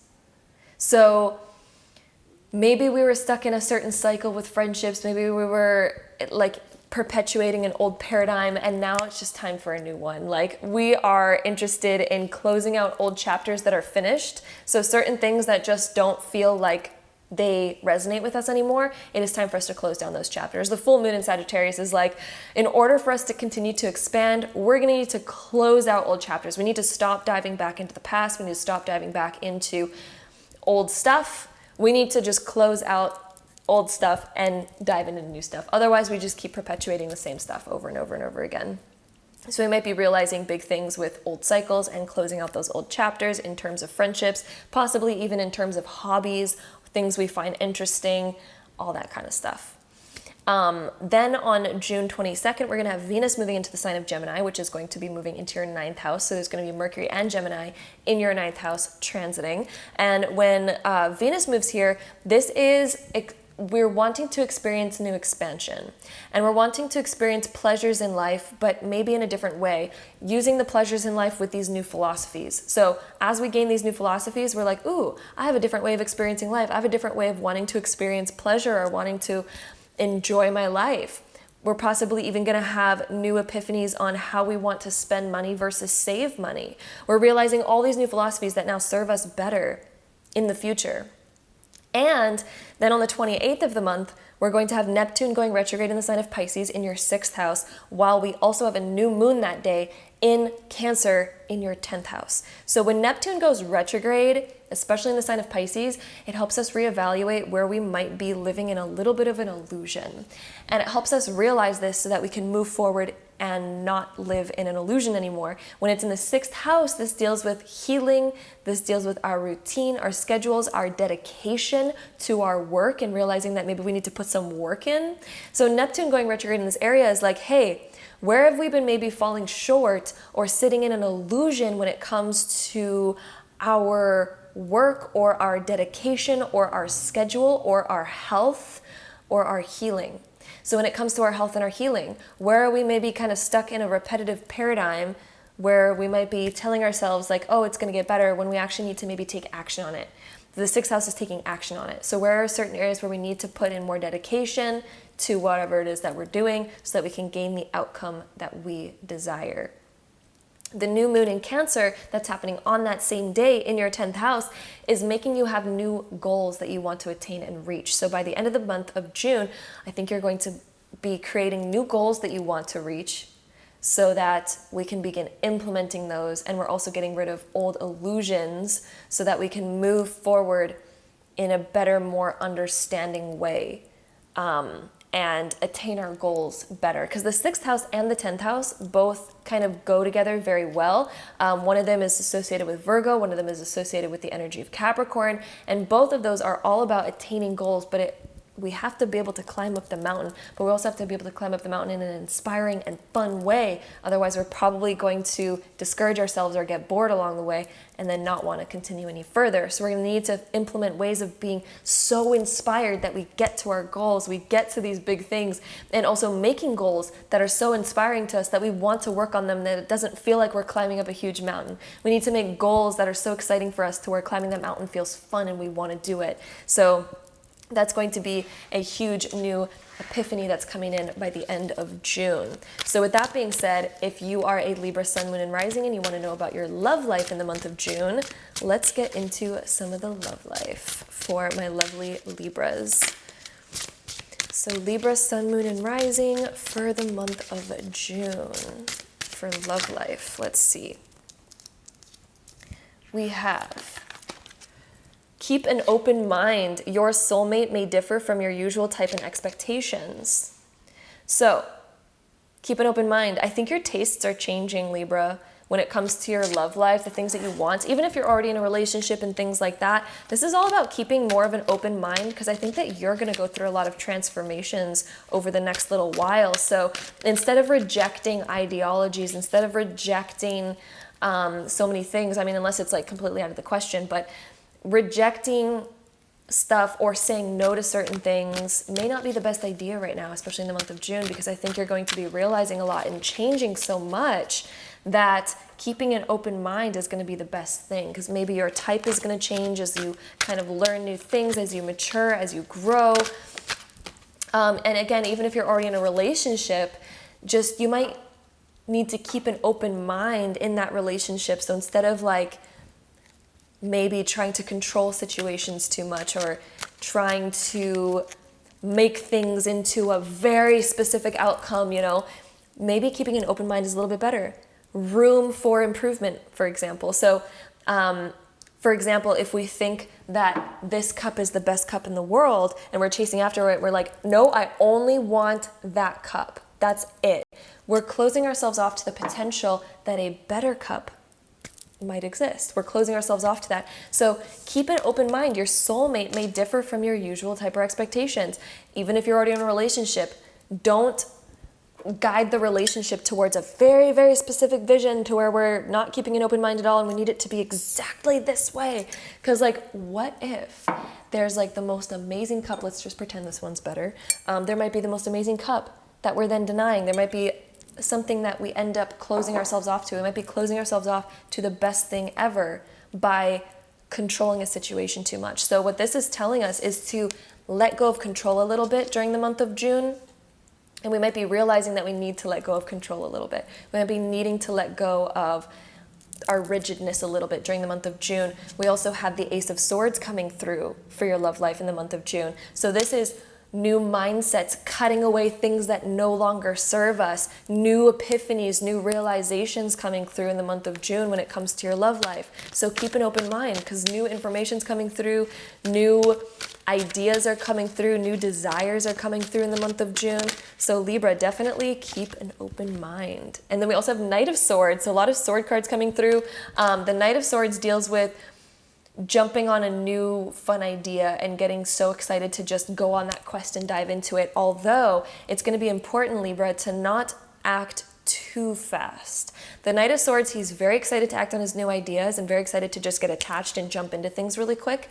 But the month of June is also really calling you to slow down a little bit and think things through before acting, because that's going to be your biggest win, because then you'll be able to really listen and ask questions and figure things out before diving deep into something. And that'll help us realize mistakes and see mistakes before we end up crashing into the mistakes. We can then navigate them much better. We can foresee them and we can just navigate around them instead of running right into them and having to solve the problem on the spot. So the word of advice for the month of June when it comes to your love life is to not act or react too quickly to things. Instead, think about them a little bit deeper and ask yourself, do I really want to react to this? Do I really want to take action on this? Do I want to find out more information before I take action on this? Do I want to think about this a little bit deeper before making this decision?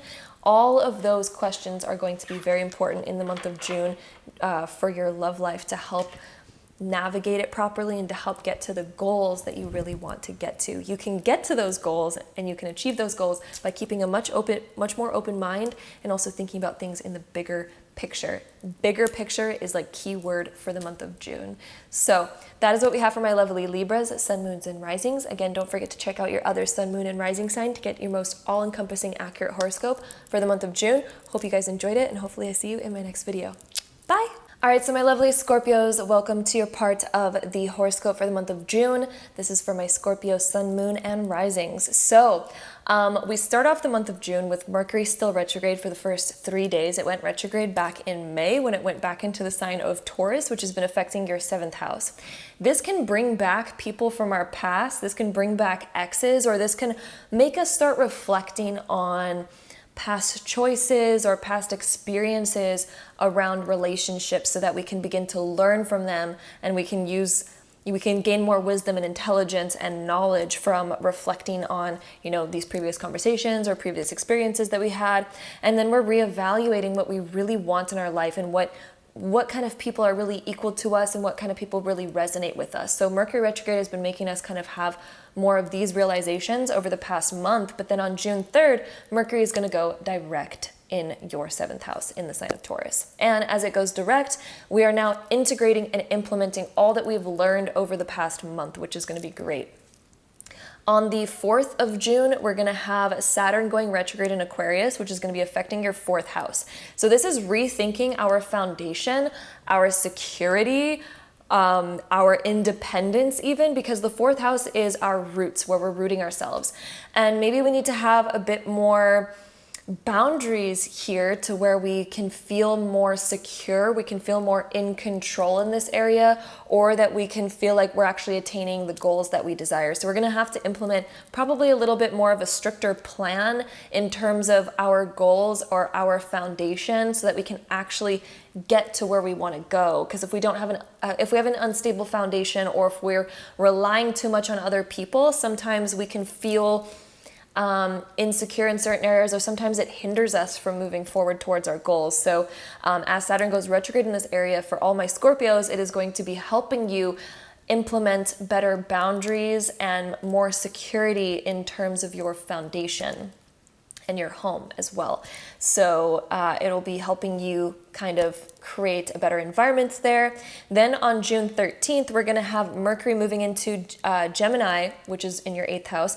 And this can be discovering answers or epiphanies that have been kind of hidden or lost, or uncovering information that we've needed for a while. So if we've been confused about something, or if we've been confused about something in our life even, or with someone, or a conversation, or within ourselves, and maybe we just need answers on something and we've been a little lost, Mercury moving into Gemini into the 8th house is going to help us uncover answers. It's going to help us dig deeper and find deeper meaning behind certain things, and also discover the information that we've been needing. This is also going to help us have important conversations, especially deeper conversations around certain subjects, and getting deeper in these areas are going to help us close out old chapters and kind of open up new doors for us, because the deeper we get, the more doors that we can then open, because we're discovering more. So this is going to help us open up more opportunities as well by helping us discover more information.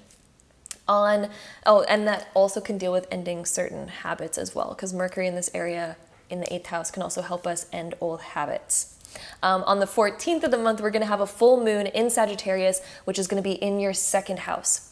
And this can be closing around old chapters around diet, for one, because Taurus and the 2nd house can kind of symbolize diet sometimes, and being like picky and whatnot. So if there's certain things that we've been overly picky about, the full moon is helping us close out old chapters so that we can open up more and be more expansive with that Sagittarian energy, and to also renew maybe our material world a little bit. So if we've been having certain things that are just getting old or outdated in our life, maybe old and outdated in terms of our financial plans, and maybe those are old and outdated, we really need to update that to kind of fit with the new us. Maybe we need to create a new financial plan to fit with the new us that's wanting to come out and emerge.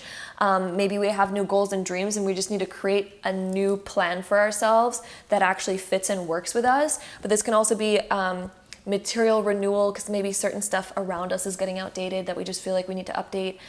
So it's a whole updating kind of month. Then we are going to be having Venus moving into Gemini, which is going into your 8th house. And this can be unexpected money coming in. This can also be us transforming the way we see beauty. This can also be us transforming our self-image, who we are. And again, also transforming money a little bit, because Venus moving in this area can also be unexpected money coming in as well. On the 28th of the month, we're going to be having Neptune going retrograde in the sign of Pisces in your 5th house. And also on that same day, we're going to be having the new moon in Cancer, which is affecting your 9th house. When we have Neptune going retrograde in the sign of Pisces, it always helps us unveil certain illusions that we've been in, or certain things that we've been stuck in but we haven't realized it, right? So being in your 5th house, Neptune retrograde is helping uncover illusions around the way that we go about having fun and our self-expression and our identity. So maybe we're going through a bit of an identity shift, and maybe Scorpios are going through this big transformation. And Scorpio, you are the sign of transformation. Transformation is very natural for you. And with this Neptune retrograde, I think it's going to just really help propel a natural transformation for you, because maybe you're really wanting to renew who you are and the ways that you go about having fun and the ways you view fun, or the ways that you even view your dating life, because the 5th house can also deal with our dating life. And it can also deal with children. So our relationship with children, our ideas around children, or if we have children, maybe our relationship with them, and maybe we're transforming in certain ways. But this Neptune retrograde is helping us see maybe where we've been stuck in a little bit more of an illusion, and where our real self really wants to start coming out, and the truth really wants to start coming out here. And this is time for us to start stepping into more of our truth. On that same day, we do have that new moon in Pisces also happening, and a new moon also brings out new energy. And being in the 9th house, this is new philosophies, new perspectives. This can also be, since it's in the sign of Cancer, a new way of viewing yourself and how you nurture yourself and how you care for yourself.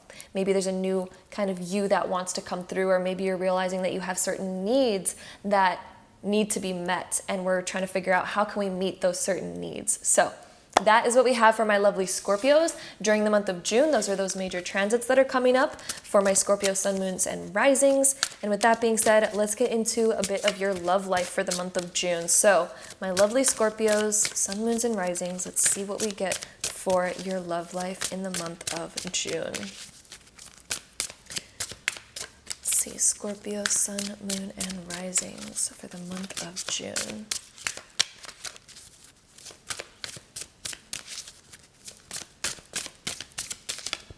All right, so our first card, we have give your relationship a chance.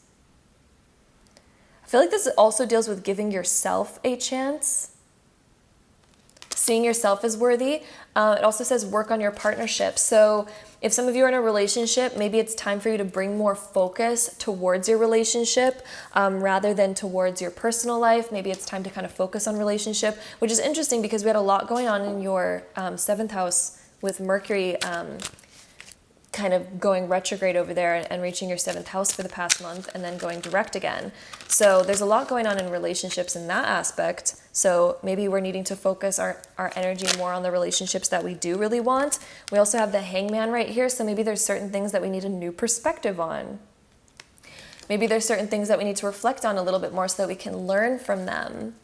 I'm also hearing just giving yourself more time, and just the Hangman comes when our life goes on a bit of a standstill or a bit of a pause. So if your love life has been on a bit of a pause, or if there's naturally, it seems like things are stalling a little bit, it's because we need to take some time to reflect.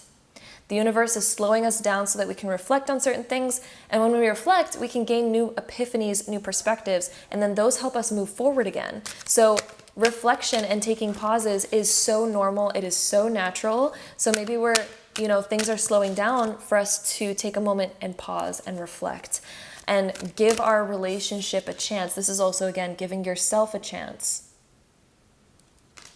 Give yourself a chance. Give yourself some time. Okay, it's important to take that as well, and also to give to others. So this might be dealing with us needing to spend more time with others. We also have the Knight of Swords coming up. He's been coming up a lot lately in today's video for a lot of different signs. But the Knight of Swords coming up asks us to not act too quickly, which is really interesting because we have the Hangman as well, which talks about needing to take back and pause. So if you've been feeling like moving forward even when things are constantly trying to slow you down, this is a reminder in the month of June, like things are going to get better, but we need to take that time to sit back and reflect. It's going to be very important to do that and not take action during that time. And then once we do that, all of a sudden things are going to start moving faster than ever again. We're going to start moving forward faster than ever once we take that moment to pause and reflect. Because there's going to be some important epiphanies and realizations that we get, which is also kind of why we had Mercury moving into the 8th house, which makes sense with your astrology. So basically the month of June for your love life is to gain some new realizations, and these new realizations are going to really help you move forward so fast and so much stronger. It's going to give you the answers that you really need. So your love life during the month of June is definitely about giving things a chance, but giving things a chance by slowing down, taking a break to actually really think deeply about things, and then it's going to start moving forward again. So give it a chance. Give it the time that it needs. Give it the time that it needs. Give yourself the time that you need as well. So create that balance. So that is what we have for you, my lovely Scorpios, for the month of June. I feel like Spirit's calling me to pull another card for you. I don't know why. So we're gonna do that. We're gonna pull another card for my Scorpios. I feel like it's not quite done yet. I feel like Spirit's like, there's more going on in June for Scorpio. Let's see, Scorpio's month of June. We have the Wheel of Fortune. Ooh, this is realizing that all of your past experiences, everything that you've experienced in the past, the good and the bad, were all so essential to leading you up to this point right here, to leading you up to who you are now. And if you think about who you are now, it is so much better than who you've ever been. And you are so much wiser. And even if things are kind of like on a downward spiral, all of those are part of the same circle. So if you want to get to your goal, there's going to be amazing aspects and kind of maybe some more negative aspects that we need to go through in order to get us to our end goal. So the universe is really asking you to embrace all of it. Embrace the slow parts, embrace the fast parts, embrace the harder parts, and embrace the good parts, because all of it is part of the same circle and it is accumulating to help you get to your goal. It's all part of the same circle. It is all part of the same journey to get to the destination of your dreams. That is the key to the month of June for you, my lovely Scorpios. So again, hope you enjoyed this video. Don't forget to check out your other sun, moon, and rising signs to get the most all-encompassing accurate horoscope for your month of June. And again, I hope you enjoyed it, and hopefully I see you in my next video. Bye! All right, so my beautiful Sagittariuses, welcome to your part of the June 2022 Zodiac prediction. This is for my Sagittariuses, suns, moons, and risings. So let's get into it. So Mercury has been retrograde for approximately the last month, and it will be retrograde for the first 3 days in June, and it moved back into the sign of Taurus as it's been retrograde, and which means it's moved back into your 6th house, my lovely Sagittariuses. And what this means is that over the past month and for the first couple days in June, this has been revision on your health, your diet, your exercise, and your routine and your schedule, because the 6th house is all about healing. And when Mercury goes direct, we need to replan certain stuff, because the 6th house is also about health. It's also about career, what we're spending our time doing. Everything. And Mercury can also rule our mental health as well, because we might be overthinking things and we may need to reschedule some stuff. So this Mercury retrograde for all my Sagittariuses has been asking you to focus on your diet, your health, your exercise. What are you doing in order to sustain that? Is it part of your schedule? Is it not part of your schedule? Have we been overdoing it? Have we been underdoing it? Have we not been focusing on it at all? Do we need to bring more of it in? So Mercury retrograde has been bringing a focus to these areas, especially on your health. If you've been noticing that you have any bodily issues lately or anything like that, Mercury is bringing these things to your attention so that we can revise them and find the answers on them.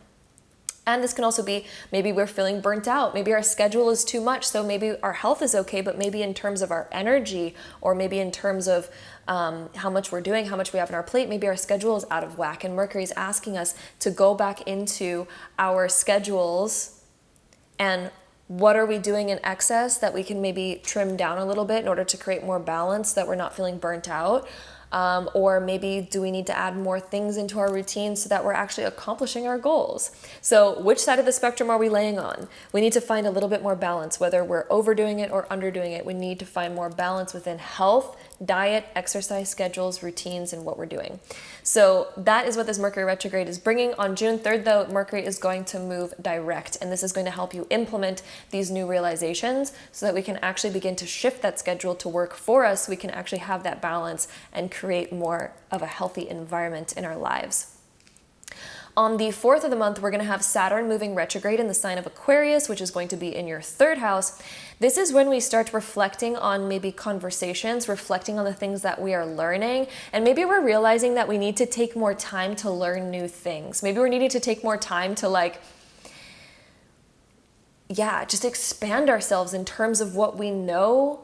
Maybe we're realizing, oh, I really want to start learning something new. I really want to implement some new stuff into my life because maybe things are getting a little bit dry and boring. The 3rd house it likes things to stay exciting. Otherwise it gets dry and boring. And Saturn coming here is letting us know hey, maybe we need to reflect on certain things. Maybe we need to add a bit more of a routine and a dedication to get to our goals, especially our goals when it comes to learning new stuff, reaching new heights, making new friends, having new conversations, expanding ourselves in new fun ways. So we might even need to add better boundaries on the way that we're thinking as well, because the 3rd house also rules the mind. And when Saturn goes retrograde through here in the sign of Aquarius, this is also asking us not to ruminate on problems that are not ours. So when it comes to your friends, because the 3rd house is your friends and your mind, are we ruminating on problems that are not our own and we're allowing it to affect our mental health, or we're allowing it to affect our lives because we can't let go of problems that are not our own? Saturn's coming through here to be like, what is your shit? What is other people's shit? And we need to have boundaries here. We need to create solid boundaries. Saturn is the planet of boundaries, but it creates healthy boundaries, but it can also create unhealthy boundaries depending on what it's doing. So we need to ask ourselves, where do we either lack boundaries, or we have an unhealthy boundary, or we need to revise something? And this very much boils down to, are we overthinking or absorbing problems that are not our own? Are we ruminating on our friends' issues? Are we ruminating and allowing something to affect us that doesn't have to affect us? Like if our friend is off doing something that we disagree with, are we living a shitty life because we cannot let go of the fact that our friend is off doing this? Are we allowing it to affect ourselves mentally, emotionally, and physically? If so, that is a bad thing. That's unhealthy. We need to add a better boundary so that other people's choices don't affect our entire well-being. So we need to stop ruminating on certain things through this transit. Then on the 13th of the month, we are going to have Mercury moving into the sign of Gemini in your 7th house. And this is going to be important conversations with loved ones, making important plans with loved ones. Mercury is all about conversations, planning, small little ideas, new learning as well. And in the 7th house, it deals with our immediate partnerships. So we might be having some important conversations, making some important plans with our close group of people, our close partner. We might be making plans for the future, deciding what we really want to do together. On the 14th of the month, we're going to have the full moon in Sagittarius in your 1st house, since you are a Sagittarius. And this is closing out an old version of you. I think you're finally outgrowing certain skin. And with this full moon, it's like, oh, it's time to close that chapter. Like you've been learning and growing so much, Sagittarius. Like I am so proud of you because you've been learning and growing so much. But it's really time to let go of this old version of you. This old you that's maybe kept you down or lost, or the you that's not expanding. If you're not allowing yourself to expand, it is time to become back into your Sagittarius skin and start expanding once again, stepping outside of your comfort zone and closing the old chapter of you that might have been scared of that, or may have been, too restrictive. Okay, because Sagittarius is all about expansion. And then on June 22nd, we're going to have Venus moving into Gemini in your 7th house, which is so great in terms of partnerships and relationships. So Venus transit the 7th is when we start to enjoy more pleasures with our close friends and loved ones. So our close partnerships, if you're in a relationship, for example, Venus transit this area can bring out a lot of pleasurable experiences, a lot of fun. So that happening on the 22nd is going to allow more enjoyment and more abundance in terms of our close relationships. On the 28th of the month, we're going to have 2 special transits happening. We're going to have Neptune retrograde in the sign of Pisces, which is in your 4th house. And then we're also going to have the new moon in Cancer in your 8th house that same day.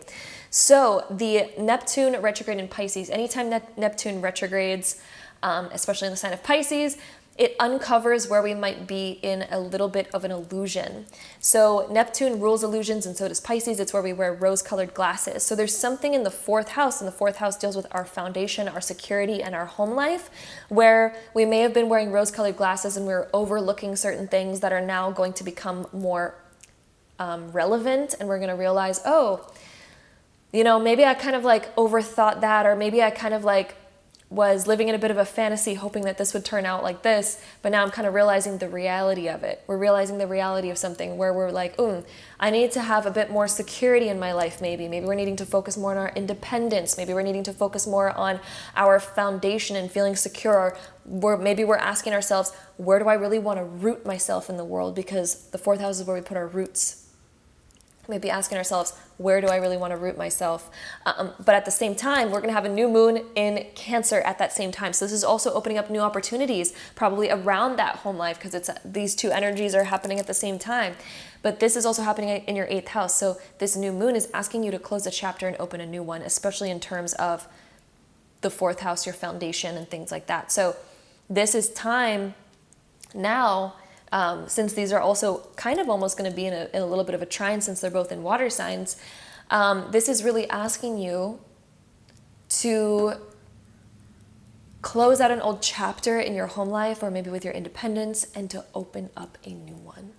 So that is how we end off the month of June. This can also be a new beginning with yourself in terms of how you nurture yourself and maybe how you nurture others.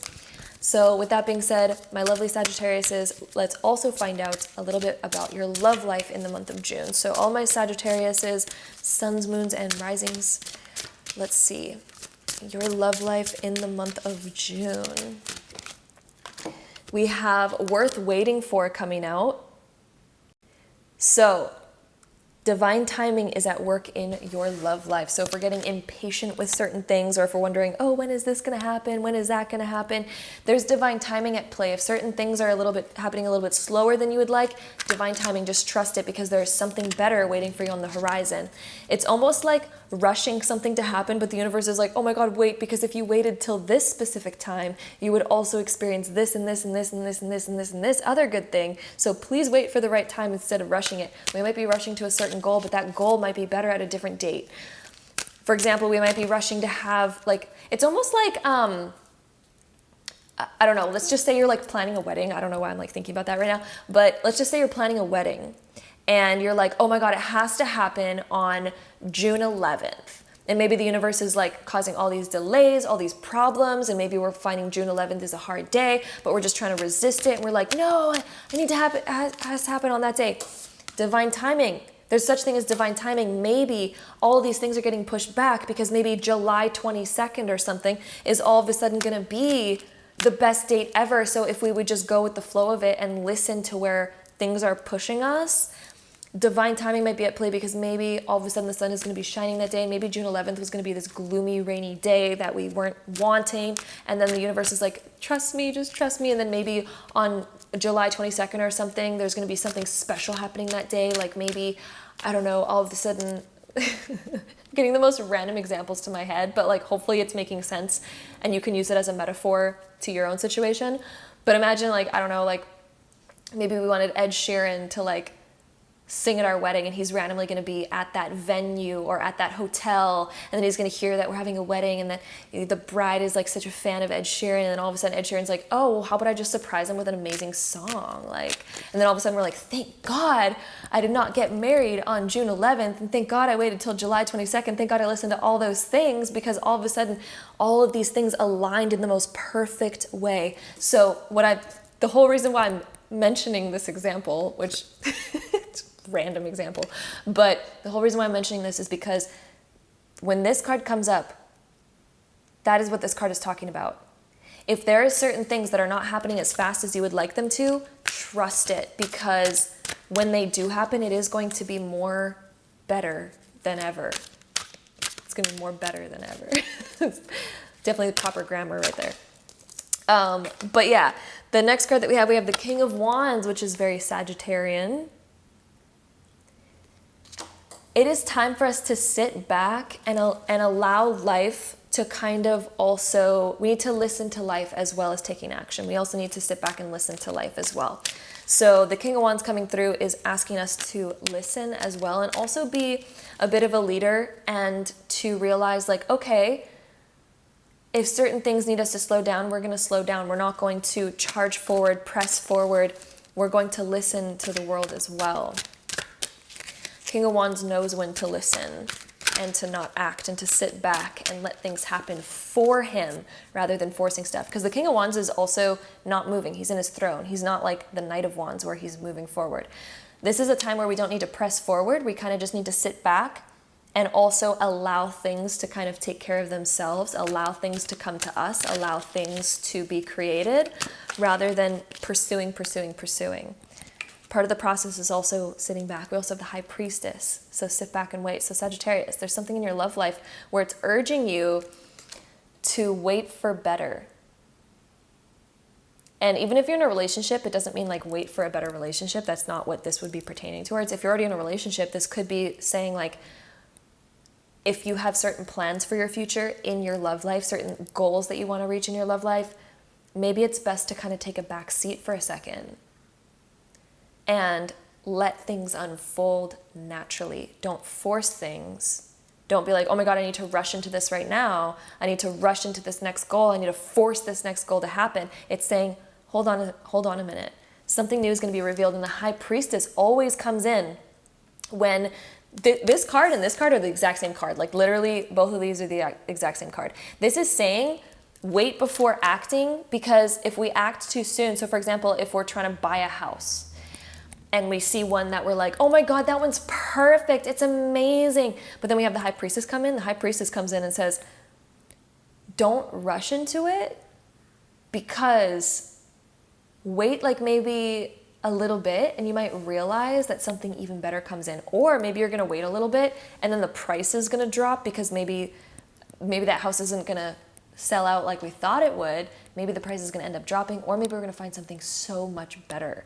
So whenever the High Priestess comes in and worth waiting for, it's saying divine timing is at play, and don't rush into it if it doesn't feel like the most full body yes. This is asking you to wait for that full body yes in some aspect of your love life. Don't just settle for something that's like, oh yeah, that's like kind of good. Let's do it. If it's kind of good, then it's probably not the best. This is saying it's worth waiting for. Wait for the best, because the best is worth waiting for. It's worth the effort as well. It's worth the hard work that it takes to get to the best, rather than settling for less. So that is your message for the month of June, my lovely Sagittariuses. I hope that made sense for you. Be sure to check out your other sun, moon, and rising sign to get the most all-encompassing accurate horoscope for the month of June for you. Sending you all my love, and hopefully I see you in my next video.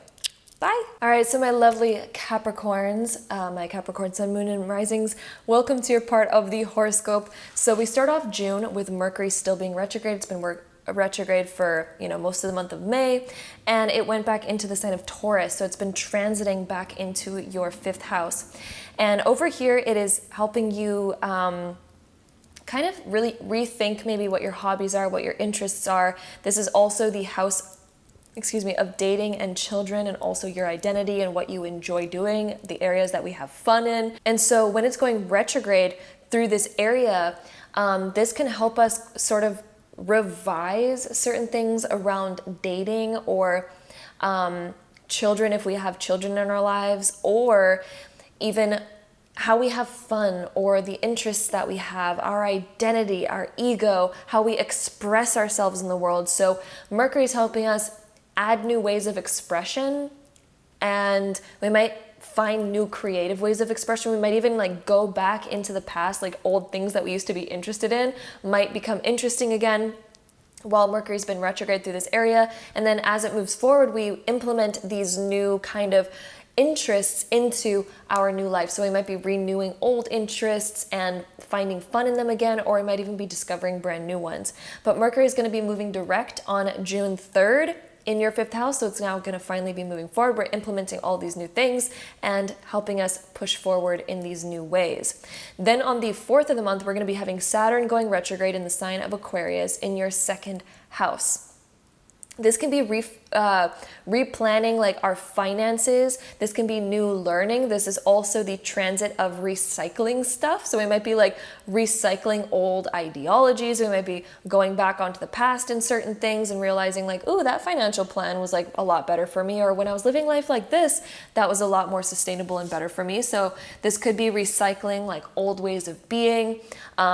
This can also be where we start revising maybe what we have and what we own, and we're thinking, ooh, you know, maybe I can change things up in this way, maybe I can be a little bit more minimalistic. But Saturn is all about getting certain goals and getting to certain goals through discipline and through structure and through boundaries. So we need to revise our discipline and structure when it comes to our money making, our saving, our material items that we have around us, and all things like that. So Saturn goes retrograde to help us sort of revise these areas and to help us implement better structure into our lives. And in the 2nd house, this is better structure regarding, again, our material world and our finances. And it can also deal with diet as well sometimes. But then on the 13th of the month, we are going to have Mercury moving into the sign of Gemini, which is going to be moving into your 6th house. When it moves into the 6th house, this is where we're planning a new schedule or new routine. We might have certain things come up where we're like, ooh, I just really want to like plan things out a little bit better. I want to have a better schedule and routine. We might also be realizing like, ooh, we need to like do different things on different days, and planning it out or thinking it out and actually thinking it through is going to help us move forward and get to our goals a lot faster. Mercury in the 6th house might also make us think about things that we want to heal within ourselves. It can also make us think about goals that we want to reach, and the fact, again, we need a plan. We need actual discipline and a plan to get to it. So the only way to get to our goals is if we're going to implement a real actual plan. The 6th house wants dedication and a plan. It's best friends with Saturn in that way, because both of them are about having dedication and a plan. And Mercury moving through here is like, okay, let me think about that. Let me write it down. Let me make an actual schedule for it. And being in the sign of Gemini, it is all about that. We are thinking deep about the things that we actually want to do and the goals that we want to get to.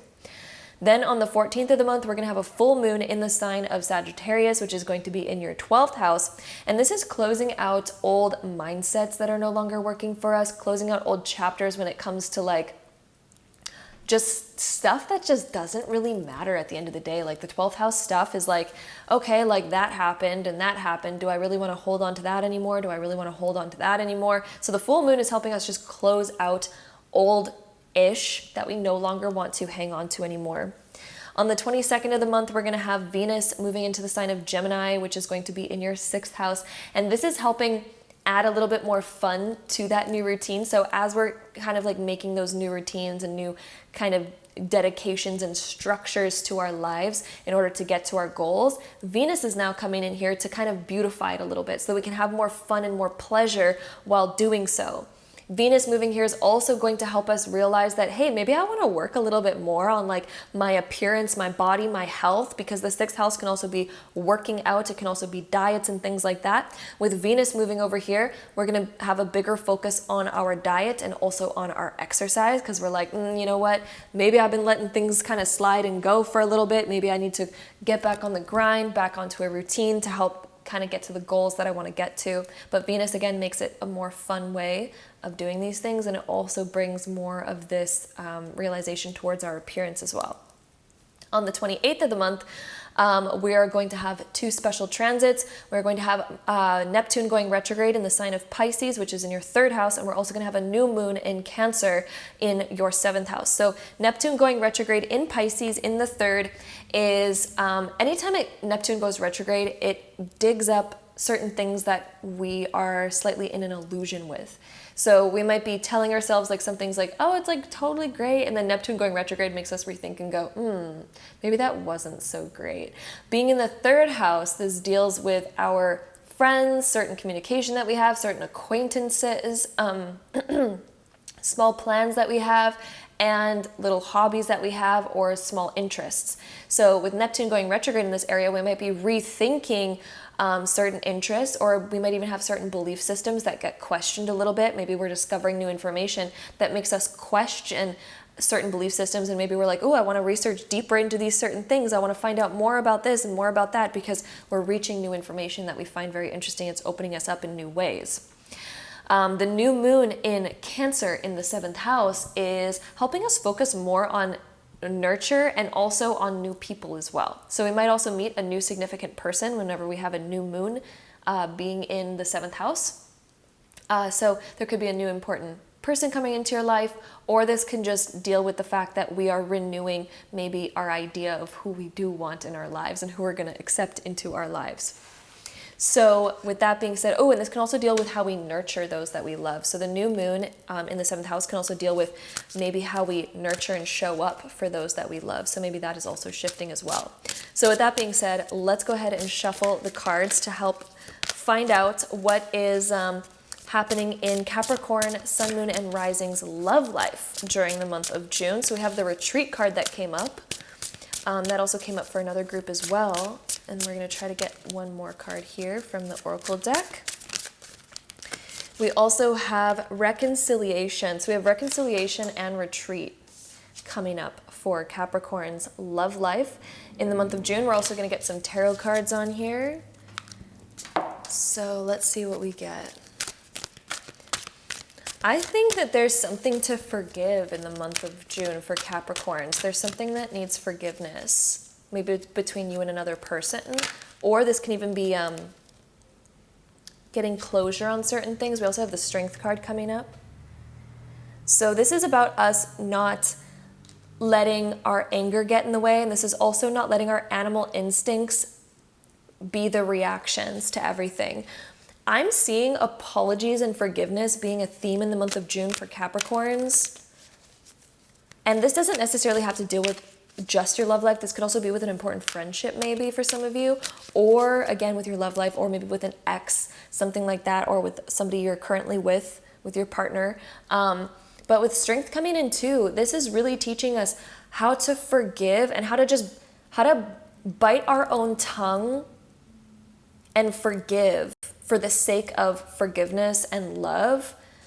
This is also definitely about speaking our truth, but speaking our truth in a way where we're not just flying out of our own skin. We're not just like roaring and allowing animal instincts to take over and just react in unhealthy, uncontrollable ways. This is really teaching us how to sit down, bite our own tongue, apologize, be the bigger person, speak our truth, but in very calm, collected, respectable, beautiful ways, rather than letting things kind of get out of hand and out of control. And then we also have the Two of Cups.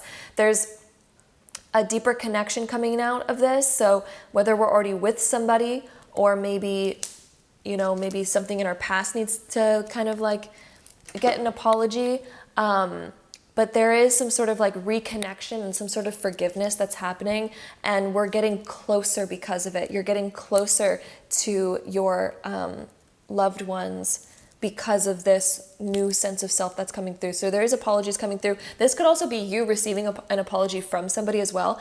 But if not, I really think Capricorns are stepping up to be the bigger person here. I'm really feeling that, like biting their own tongue and just being like, you know what? I need to kind of like be the bigger person here and move forward first, because this matters to me more than my ego. So that is one of the things that's coming through for the month of June. I see a lot of good energy happening too, like with these two cards, there's a lot of good energy happening here, a lot of deeper talks, and again, reconnection. These deeper talks are allowing us to reconnect and kind of like create more harmony in our love life in the month of June. So that is what I see for my lovely Capricorns for the month of June. That's what we have going on for you. That's for my beautiful sun, moons, and risings. So again, be sure to check out your other sun, moon, and rising signs in order to get the most all-encompassing, accurate horoscope for the month of June for you. Hope you enjoyed it. Sending you all my love, and hopefully I see you in my next video. Bye. Hello, my beautiful Aquariuses, my sun, moons, and risings of Aquariuses. Welcome to your part of the horoscope. We're going to be talking about the major transits and also going through some of your love life for the month of June. So we start off June with Mercury retrograde. It's been Mercury retrograde for like most of May, and we are starting off the first couple days of June with Mercury retrograde as well. And Mercury's been retrograding back into the sign of Taurus, which has been back into your fourth house. And the fourth house deals with our foundation, our home life, our security, our independence, all sorts of things like that. And Mercury deals with planning, thinking, making plans for the future and all that kind of stuff. So with Mercury retrograde through this area in the sign of Taurus, has been us replanning our home life and maybe needing to reorganize certain stuff, maybe needing to reschedule certain stuff and rethink and replan around our roots and our foundation, because maybe there's certain stuff happening to where our roots and foundation need to kind of be revised a little bit. Maybe our schedule and routine around our home life need to be revised, or maybe we need to rethink where we're rooting ourselves. Are we rooting ourselves somewhere? Maybe we need to uproot ourselves and, go somewhere else, or whatever the case may be. But Mercury retrograde has been helping us revise and replan and rethink around these things so that we can create a better, more solid foundation for our future and a better plan. Mercury moves direct on June 3rd in the sign of Taurus in your fourth house. And as it moves direct, we're able to implement these new plans and we're able to feel good and confident about them. And this revision is now being utilized and implemented. And Mercury moving direct here is going to allow us to begin to move forward on our home life and on our sense of security and helping us kind of feel more independent and things like that. On June 4th, we're going to have Saturn going retrograde in the sign of Aquarius, of course, which is in your first house. When Saturn goes retrograde in your first house, this is revising a lot about you and realizing, okay, where do we need to break down certain walls and where do we need to create certain boundaries and things like that. So Saturn is all about getting to the goal. It's all about that self-discipline and things like that. So where do we need more self-discipline and where do we maybe need to restructure ourselves to fit the new paradigm of who we are, the new us that's emerging? Because anytime we have things going on in the first house, it means that we are changing deeply. And Saturn is very much about new structure and new routine, because maybe we're up-leveling ourselves to a new maturity level, because anytime Saturn also transits a certain house, it matures that house. So being in your first house, you are going through a huge sense of maturity, and the retrograde is helping us sort of reevaluate and relook at certain aspects of ourselves where we're like, yeah, you know what, that part needs some growing up right now. So we might be realizing certain aspects of ourselves that are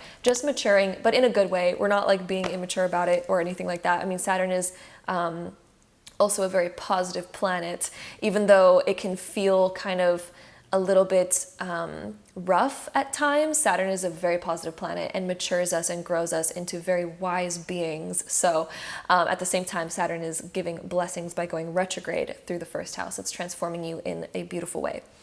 On June 13th, we're going to be having Mercury moving into the sign of Gemini from Taurus. It's moving into the sign of Gemini, which is now going to be affecting your fifth house. And the fifth house is all about our ego, our fun, our expression, how we enjoy ourselves. It also deals with our dating life and also deals with children if you are of that age, or if you do have children, that is also the house that affects that area. So Mercury moving into the sign of Gemini here, this is now we are rethinking new ways of having fun, new ways of experiencing life. We're able to move forward in this area and just dive into more experiences and more enjoyment. So in the middle of June, it looks like there's a lot more experiences and a lot more opportunities to just enjoy ourselves, to have fun conversations. This can be even flirty, steamy conversations and things like that with Mercury being in Gemini in the fifth house. This can also be new interests and new hobbies emerging. In terms of children, if you are of that age of or have children, this can also be that we are kind of just communicating more or being more open and having more fun and just more enjoyment in those areas. Then on the 14th of June, we have the full moon in Sagittarius, which is going to be in your 11th house. This is closing out old chapters in terms of friendships, because the full moons are all about closing old cycles, closing old chapters. So there's an old cycle or old chapter that is now closing and just ending that whole cycle. So in the 11th house, this deals with our friendships. This deals with our place in the world, what we're trying to do, our big purpose and things like that. So we're closing out an old cycle and we're kind of opening up maybe a new purpose, or we're opening up maybe a new cycle around friendships and things like that as this full moon approaches. Then on the 22nd of the month, we're going to have Venus moving into the sign of Gemini, which is going to be in your 5th house as well. So Mercury's been here, and then we're going to have Venus coming into the 5th house as well. And this is enjoyment, love, fun, pleasures, experiences, just enjoyment in general. Like, I would not be surprised if by the end of the month, a lot of Aquariuses are just having a lot of fun with life, with Venus transiting the 5th house. Venus transiting the 5th is all sorts of different fun when it comes to romance, dating, hobbies, just enjoyment in general. If you have children, this can be a really great transit for just enjoying time being a parent and things like that, and just pleasures in general. We're just enjoying ourselves, discovering new stuff, and it's fun. Then on the 28th of the month, we have Neptune going retrograde in the sign of Pisces in your 2nd house, and then we also have the new moon happening in Cancer in your 6th house on that same day. So whenever Neptune goes retrograde, it uncovers certain illusions that we've been in. So if we've been kind of stuck in illusion, Neptune going retrograde helps us rethink about certain things and realize, ooh, I was kind of stuck in a little bit of an illusion with that. Being in the 2nd house, this deals with our material world, some of our career, our finances, our plans for the future, especially in terms of our security and our plan, our financial plan, or our material world. So Neptune going retrograde here, it's kind of like helping us rethink, like, ooh, maybe I need to revise my financial plan because maybe my future is changing and maybe I need to create some changes here. Or maybe we've been stuck in an illusion thinking like, ooh, I don't need to worry about that. That's reliable. That's fine. And maybe we're starting to realize, ooh, I should have probably thought about that a little bit deeper, or, you know, things like that. So Neptune going retrograde here, which it's going to be retrograde here for the next couple months, is helping us revise and rethink. And also it's helping us realize, okay, the beautiful thing about Neptune, other than, you know, getting us out of illusion, it also helps us create a new vision and a new fantasy. So being in the 2nd house, this is creating a new vision and new fantasy for maybe your career, or in terms of how much money you want to make, the amount of value that you actually think you are worth. So this can also be uncovering the illusion, because maybe we've been thinking like, oh, I'll never be able to make that much money, or we've been just putting like limitations on ourselves that don't actually exist. So Neptune going retrograde in this area may be uncovering your actual ability, like, of realizing, hey, I'm actually capable of more than I thought. I'm more capable than I realized. Or it's even allowing us to enjoy the material world a little bit more. And we might be just creating a new fantasy for ourselves about what we desire and what we want. The new moon in Cancer being in the 6th house, this can be new goals, new ways of dedication, new ways of nurturing your goals, nurturing your health. The new moon being in Cancer in the 6th house can definitely be like new ideas around health, new ideas around taking care of yourself, new routines coming in that feel better for you. You might be changing up your dietary routine. You might be changing up your routine around exercise to something that feels more workable for you, and something that feels more in alignment with you, because there's going to be a lot of changes going on, and some things are going to start shifting because of that, and it's going to allow you to revise your life to fit these new shifts in a beautiful way. So that is what we have for my beautiful Aquariuses for the month of June. So with that being said, let's go ahead and find out the love life for my Aquariuses. So Aquarius, Sun, Moon, and Risings. Let's see your love life in the month of June for Aquarius, Sun, Moon, and Rising. All right, so we have express your love coming up. Okay, so this says go ahead and make the romantic gesture. So there might be something that we really want to express, but maybe we're nervous about expressing it. So this coming up is some guidance about the month of June. Might bring the opportunities to express certain things that you really want to express. Certain feelings might be coming up. We also have the devil coming up for your love life in the month of June. So there might be certain areas where we restrict ourselves, that we are finally realizing like, hey, maybe we've been restricting our real feelings. Maybe we've been nervous to really express ourselves. Maybe we've held ourselves back in certain ways. Maybe we feel like, oh, like I can't express myself in that way, or, you know, there could be, yeah, certain restrictions, because the devil is illusions and restrictions that don't actually exist. So this is getting over certain illusions and restrictions. And then we have the 10 of Pentacles. Aquarius, it looks like we're overcoming fears and illusions around expressing ourselves so that we can finally find our happiness. The 10 of Pentacles is a super happy card.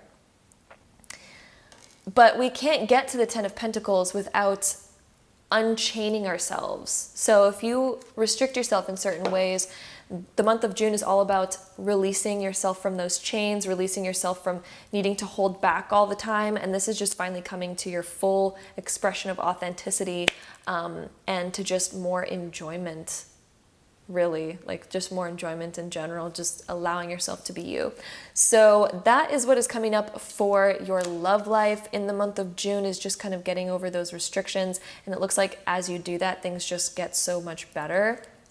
And there does seem to be an opportunity for some deeper expression of love, some deeper expression of your feelings. Whether you're in a relationship or not, it just seems like you're opening up more, learning how to open up more, and it's going to benefit your love life greatly in the month of June. So that is what we have for you, my lovely Aquariuses. Again, don't be sure. I almost keep saying don't be sure to check out.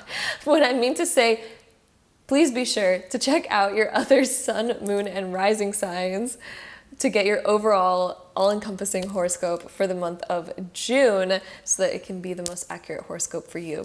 So with that being said, I hope you enjoyed it. If you did, don't forget to give this video a big thumbs up, and hopefully I see you in my next one. Bye. All right, so my beautiful Pisceans, my Pisces sun, moon, and risings, welcome to your part of the June zodiac prediction. So we start off June with Mercury still being retrograde. It went retrograde during the month of May, and it went back into the sign of Taurus, which has been transiting your third house again. So when Mercury goes retrograde in this area, it can bring back people from the past. It can bring back hobbies and interests from the past that we're then reevaluating, revising, or reconnecting with. So it can bring back some people from there. Maybe we're reconnecting with old friends. Maybe we're seeing people from the past. Maybe we're doing and reminiscing on old things, all that kind of jazz. And it's still going to be retrograde for the first couple days in the month of June. And then on June 3rd, it is finally going to move direct again. And we're going to be, reintegrating all of these things. And this can also be when Mercury moves direct in this area. It can mean that we are having a lot more friend time. We're reconnecting with people more. We're getting a lot of calls, texts, dinner dates. There's laughter, there's fun, there's enjoyment, and all that kind of stuff. So it looks like the month of June is just connecting a little bit more with friends as Mercury goes direct in this area. Then on June 4th, we're going to have Saturn retrograde in the sign of Aquarius in your 12th house. And this can be when we're rethinking the restrictions that we have on ourselves, reevaluating our belief systems, what we dream of, what we want to expand into. We're breaking free of certain restrictions. So Saturn is the planet of restrictions and boundaries. And when it is in the 12th house, this is the area of secrets or things that we want to be kept hidden, or our dreams, our subconscious mind. So Saturn is helping us kind of unchain certain belief systems. It's helping us unchain certain old subconscious programs so that we can like reevaluate them and decide like, do I really want to keep that, or do I want to get rid of that? Or do I need to have better boundaries on certain things to help guide us where we need to go, to help us be in a better mental state? Do we need to restrict ourselves with certain things to be in a better mental state? Are we spending too much time on social media? because the 12th house can also deal with media. So Saturn is coming through being like, hey, do we need to rethink how much time we're spending on our phone? Do we need to rethink how much time we're spending doing other activities that are hindering us mentally, or maybe not keeping us on track mentally? So Saturn going retrograde through here will help us kind of rethink those things. And then on the 13th of the month, we're going to have Mercury moving into the sign of Gemini, which is going to be in your 4th house. And this is planning new things for your foundation, for your home life. Maybe we're kind of planning how to be more independent, or maybe we're planning like where we want to really root ourselves. Maybe we're even replanning or rethinking certain things about, oh, how can I have more fun at home? How can I enjoy my space here? How can I be more comfortable? All that kind of stuff. Then on the 14th of the month, we're going to have a full moon in Sagittarius in your 10th house. The full moon is closing out an old chapter in terms of maybe your career or old goals that you had. So some things are coming full circle in the month of June, especially in terms of old goals that we were wanting to reach. Like maybe we're reaching some of those, or maybe we're closing out those old chapters because things are coming full circle with old kind of goals that we had. We might be completing certain things, finishing stuff so that we can move on to the next chapter. Then on June 22nd, we have Venus moving into the sign of Gemini, which is going to be in your 4th house. This can come in when we're thinking about redecorating our home, when we think about how can we make it more aesthetic, how can we make it more fun, more pleasing for us to be here, how can we make the environment better. Like this is about your environment and your atmosphere. How can we create a better atmosphere so that we feel better, so that we feel more comfortable? And Venus coming through here allows us to find more pleasure in our home life as well. So how can we make our home life more pleasurable, more fun, more enjoyable, so that we enjoy spending time there and we can feel more comfortable there. So I wouldn't be surprised at the end of June if a lot of Pisceans maybe do some redecorating or do something to where they feel more comfortable and fun at home. Then on the 28th of the month, there's going to be 2 special transits happening. We're going to have Neptune going retrograde in the sign of Pisces, which is in your 1st house, of course. And then we also have the new moon in Cancer, which is in your 5th house. So with Neptune going retrograde in the 1st house, whenever Neptune goes retrograde, it helps us kind of see where we maybe have certain illusions so that we can uncover these illusions and we can see the truth behind certain stuff.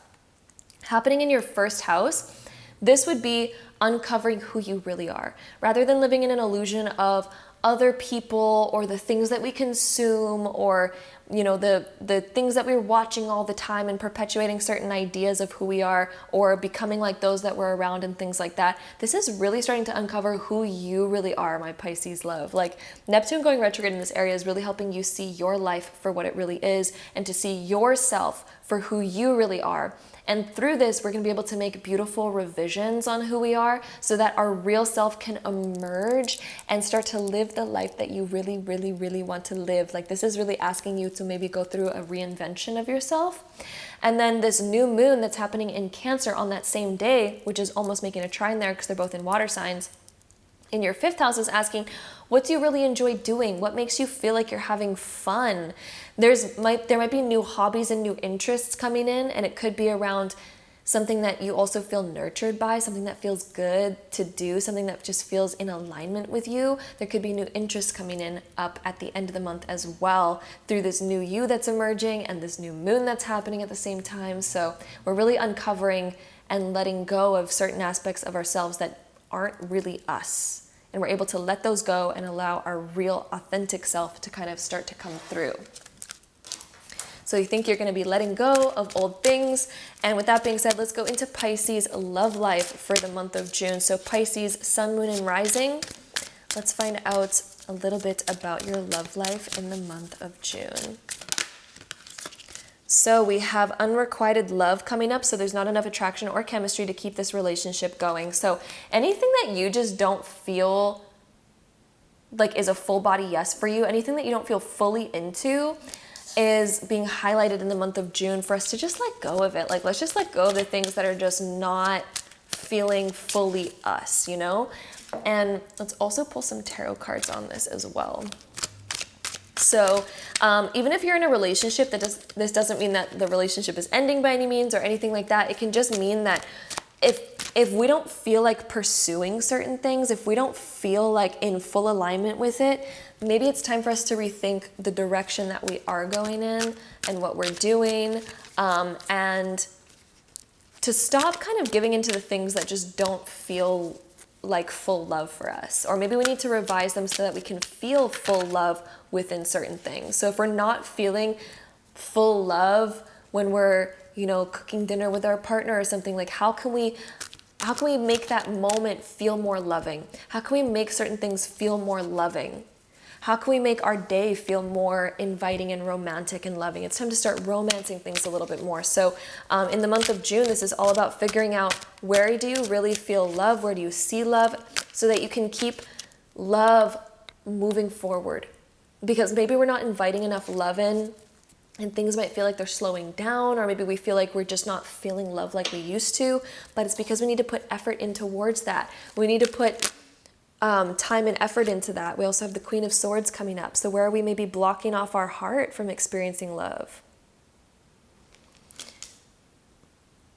Where are we maybe not allowing our compassions to fully show, or maybe we're not allowing our expression to happen. And Pisces, like you're so deep, you feel things so deeply, but when we're scared or when we're cautious, we end up blocking off a lot of ourselves because we might be scared or cautious, we might have certain fears that are blocking us from experiencing all of that love. So this is about bringing back more love. Look, we got King of Cups coming in. So right after the Queen of Swords, this is time for us to kind of put down our guard a little bit so that we're not being so standoffish, so that we can bring more compassion in. King of Cups. King of Cups knows how to deeply express his emotions, but Queen of Swords kind of doesn't. She's a little bit more cold because she's scared of getting hurt. So where in our lives, in the month of June, it looks like what's happening in the month of June is us sort of breaking down these walls so that we can feel more love, because the reason why things might feel on hold, or maybe we feel less passion than we did before, that's all because we need to break down certain walls. We need to start moving forward and creating the experiences that we want to feel, rather than expecting them to come and being like, when are they going to come? When is somebody going to make me feel that way? And if they're not going to make me feel that way, then I guess it's just not happening.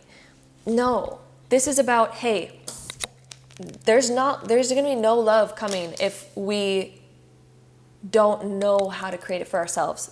The month of June is asking us to step forward and create the love that we want to feel. And the more that we do that, we're going to notice that external experiences come to us that are equal to that. They're not going to come, they're not going to happen, and they're going to feel like they're on pause if we are cold and standoffish. We need to start opening our heart and creating those experiences. And as we create them, we're going to notice they also start flowing to us more easily. So the month of June is figuring all that out, getting back into alignment, getting back into the good feeling, getting back into the romance of life. By the end of the month, it looks like you're getting back into the romance of life and feeling yourself, feeling your emotions more and expressing them more, which is going to help so much in your love life to attract more of those experiences to you. So that is what we have for my lovely Pisces, my Pisces sun, moons, and risings for the month of March. Be sure to check out your other sun, moon, and rising signs to get the most all-encompassing accurate horoscope for the month of June for you. I'm sorry if I said March just recently. I've been talking so fast. For some reason, the word March is like ringing in my head, probably because that is the month of when Pisces season starts. Or I guess it starts in February, goes to March. But yeah, anyway, with that being said, this is for the month of June. Hope you enjoyed it. If you did, don't forget to give it a big thumbs up. Hit the subscribe button down below if you want to see more videos like this in the future, because I'd love to have you there. And hopefully I see you in my next one. Bye.